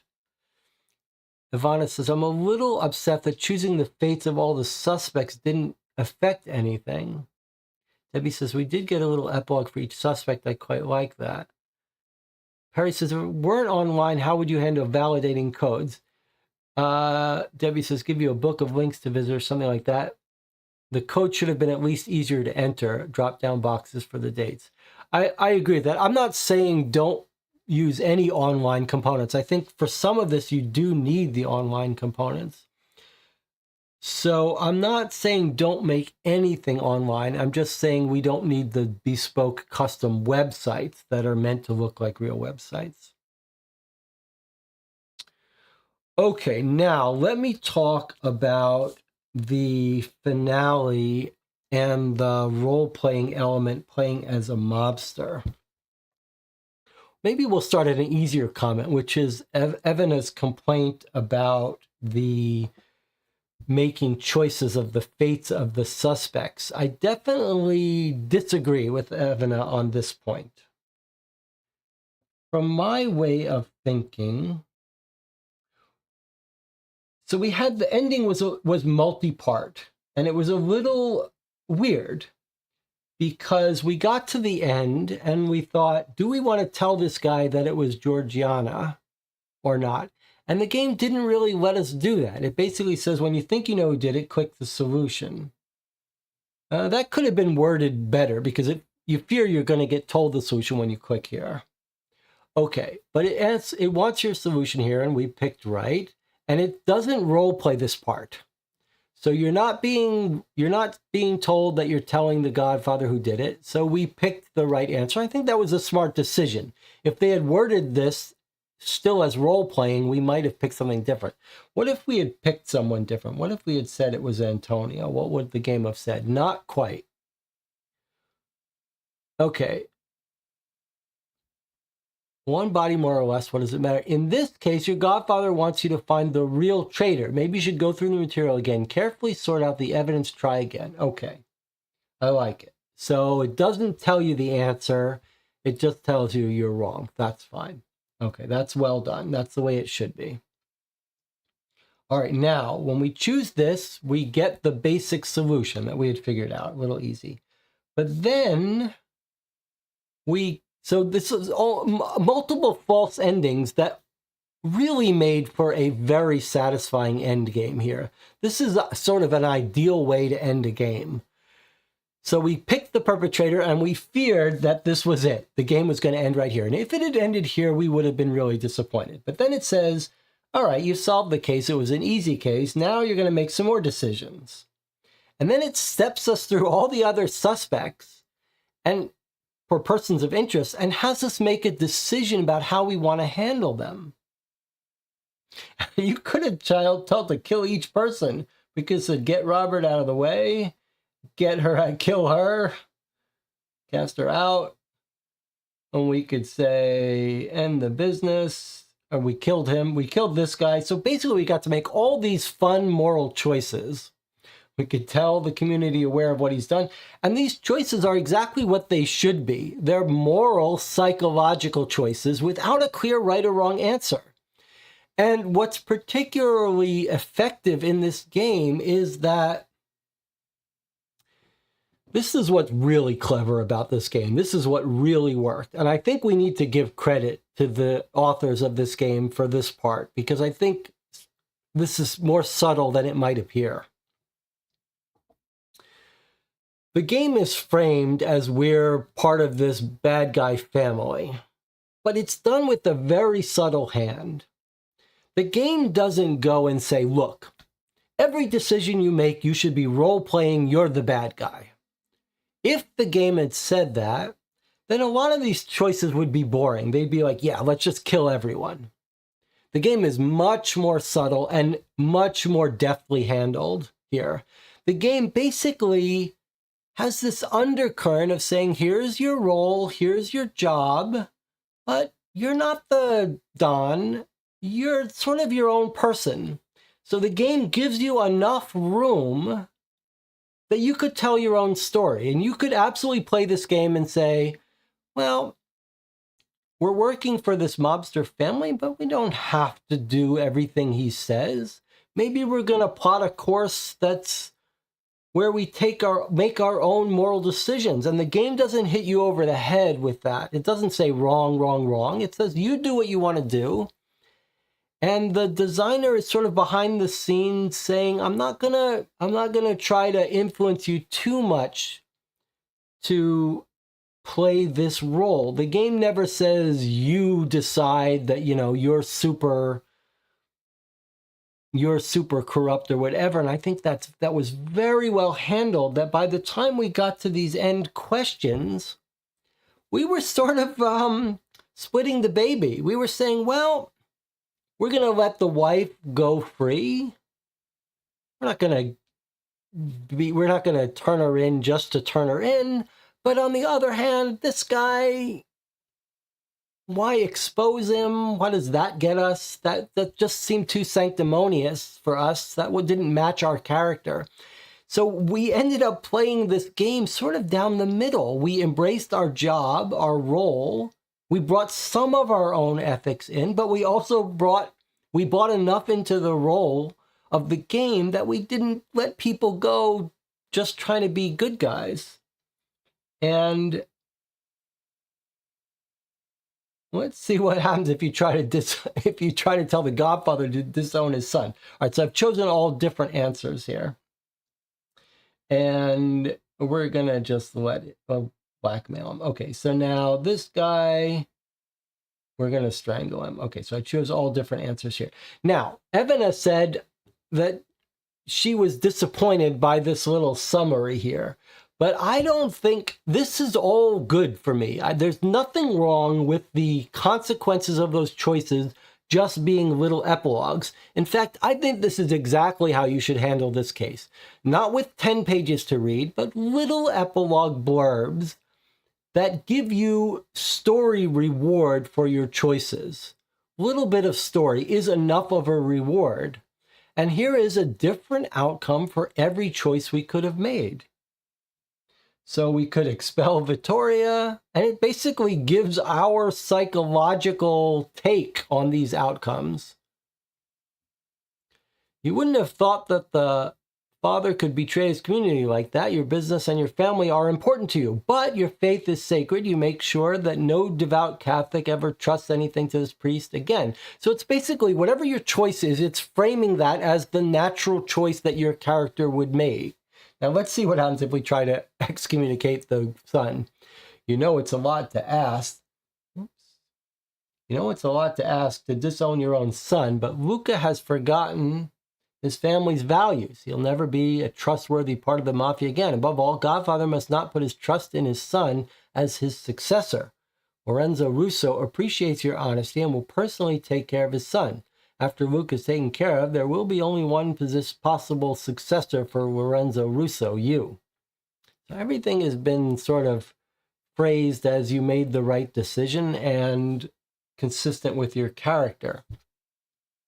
This, I think, is the right way to do this. I have no complaint about this, especially because we then get this was yet another false ending, because then we get another ending, which is, it seems like it's over, but actually it tells us to draw these finale cards, which is another little ending. And in fact, this was one of the coolest moments, because we were told now we have to make this ultimate decision. And it split the channel right down the middle. And it perfectly rode that line that made this, this was the choose your own adventure perfect ending. And it was balanced so well and handled so deftly. We've talked about a lot of things in this game that weren't handled so deftly, like the online stuff. But this was done so perfectly that the entire channel split. And what was so particularly good, I talk a lot about this game, about how we get these choices, like, do you go through door A or door B? And there's no reason for choosing it, and there's no moral psychological element. But this is exactly how this should be done. The finale brought us to a point where the whole channel was torn between understanding that we were sort of role-playing this character that's not like what we would do in real life, and making a decision that ethically matches what we would want to do in real life. And this is something you couldn't do if you were playing the police officer. If you're the good guy detective and you hit this end, you'd say, obviously, I'm going to let this girl go. But this is something that this game uniquely could do, because it put us in the role of this mob enforcer. And yet, it was not an obvious answer. We still were pulled in two directions. And that is just brilliant. And I think, you know, when Lucas was working on this set of cases, whoever came up with the idea, let's set these cases as criminals, the light bulb went off, and I think this card must have been the thing that proved how brilliant an idea that was, because you could only do this because we're playing bad guys, but because it was done with such a soft, gentle touch, it left room for us to make a decision here. And that has to be one of the best little moments we've had on this channel, best little debates, up there, top 10. If you're keeping a top 10 of the top 10 moments where we debated on this channel and had to make a tough decision, this has to be one of them. And the chat is laughing here about my mafia conclusion about why this girl had to go.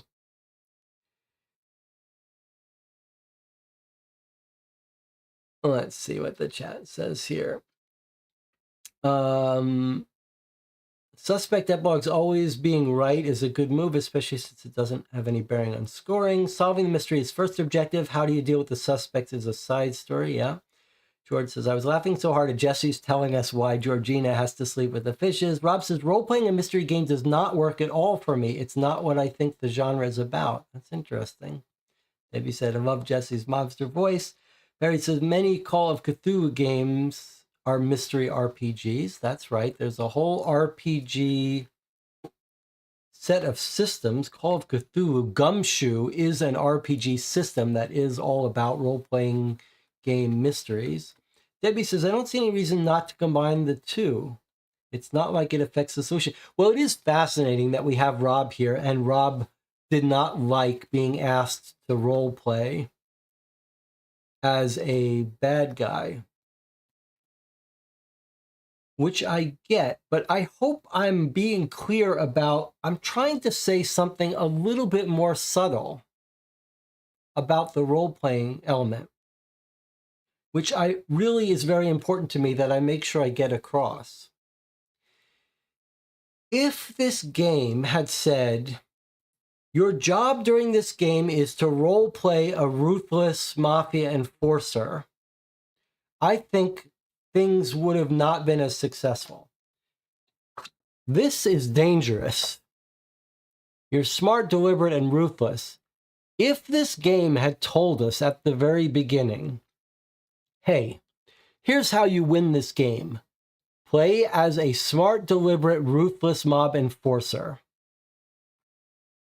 If this game had said, you are the bad guy, you should throw away your normal ethics, play this game as a ruthless mob criminal enforcer, I think it would have made this much less of an experience. I think you could, if the game told you that and we had read this and we had said when we read this, ignore what our heart tells us, just do what a ruthless mob enforcer would do, then this wouldn't have been an interesting decision.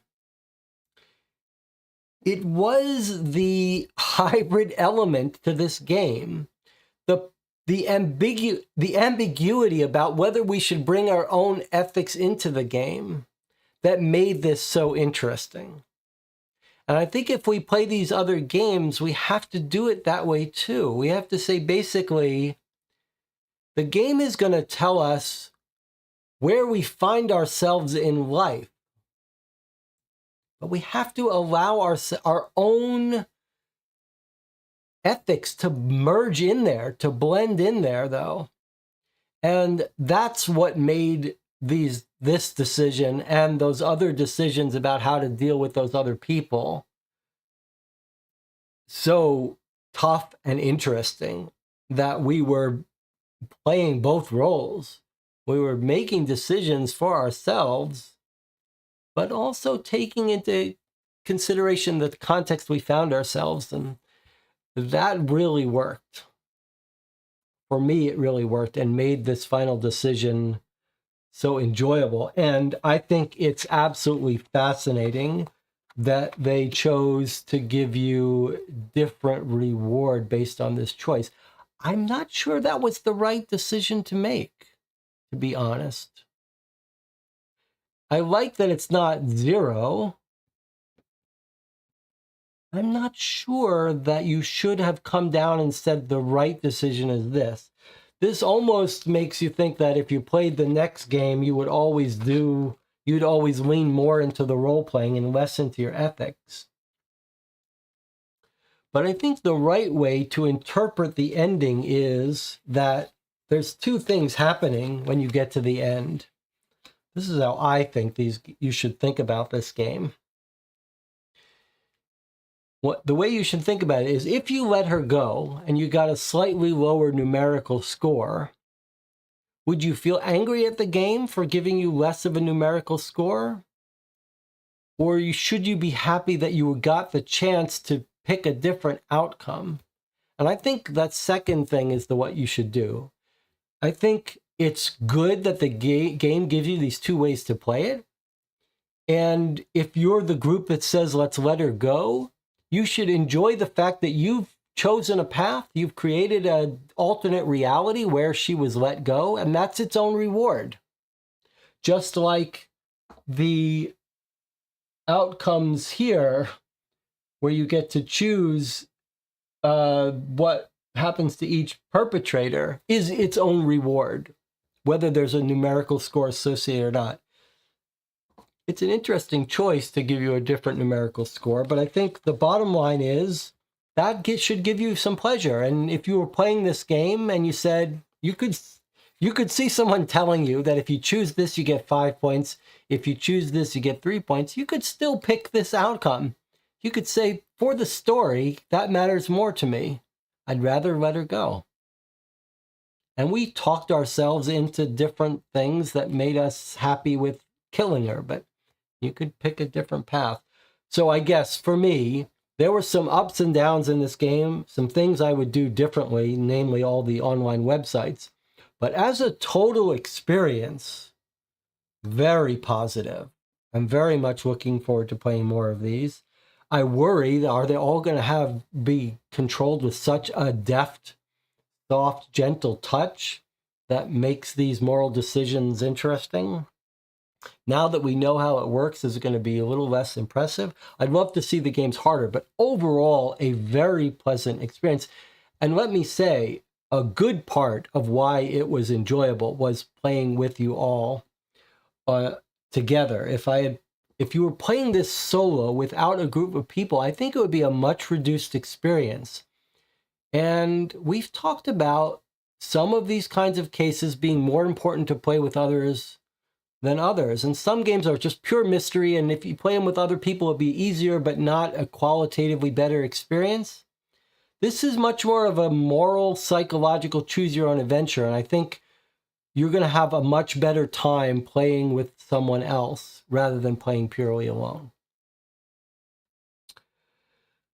Okay, George says, the little moral victories are rewarding and makes sense. They would punish you in a world where you're meant to be the best mobster. Rob says, I can see how some like this kind of role-playing game-ish mix. It's just not what I'm after in this genre. It was well-produced for what it was, except the clunky online stuff. Okay, so it is interesting that we have divided the audience a little bit between people who enjoyed this element and these differences and someone like Rob who wants pure mystery.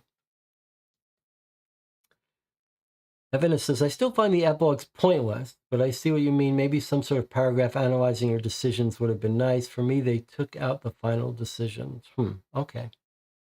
Well, it's always good to have differences of opinion here, and it is interesting to see how different groups felt differently about different elements of this. Well, I'm looking forward to playing the other games in the Masters of Crime series. Buddha says, I love the epilogues. Very for the price, a lot of playtime for the cost. The game that I compared this most to when we started was Guilty. Suspects, Guilty, Vendetta. But Guilty and Vendetta seem very close in format. I think I would give the nod to this, although I like the difficulty level of Guilty better. But Guilty had us making lots of choices, but they never felt like they were moral, psychological choices. They were more like, what do you think is going to get you more evidence? Guilty had much more fine-grained information on cards. Vendetta had lots of extra full evidence pages. And Vendetta, clearly a ton more work went into creating the websites. Guilty had much better art. I'm not sure the choice of this hand-drawn cartoon art was the right decision here. And it looks like they're doing that for all the games in this series. It's not terrible. I mean, it actually did a pretty good job of giving us pictures of people that look pretty real. I'm not sure if I was doing it if I wouldn't just use photographs. And I would try to lean harder into giving us more personality for these different characters. Like, we didn't really learn much about Salvatore. We never learned the real backstory, but maybe that was good. It's interesting, though. Rob says Guilty was way better.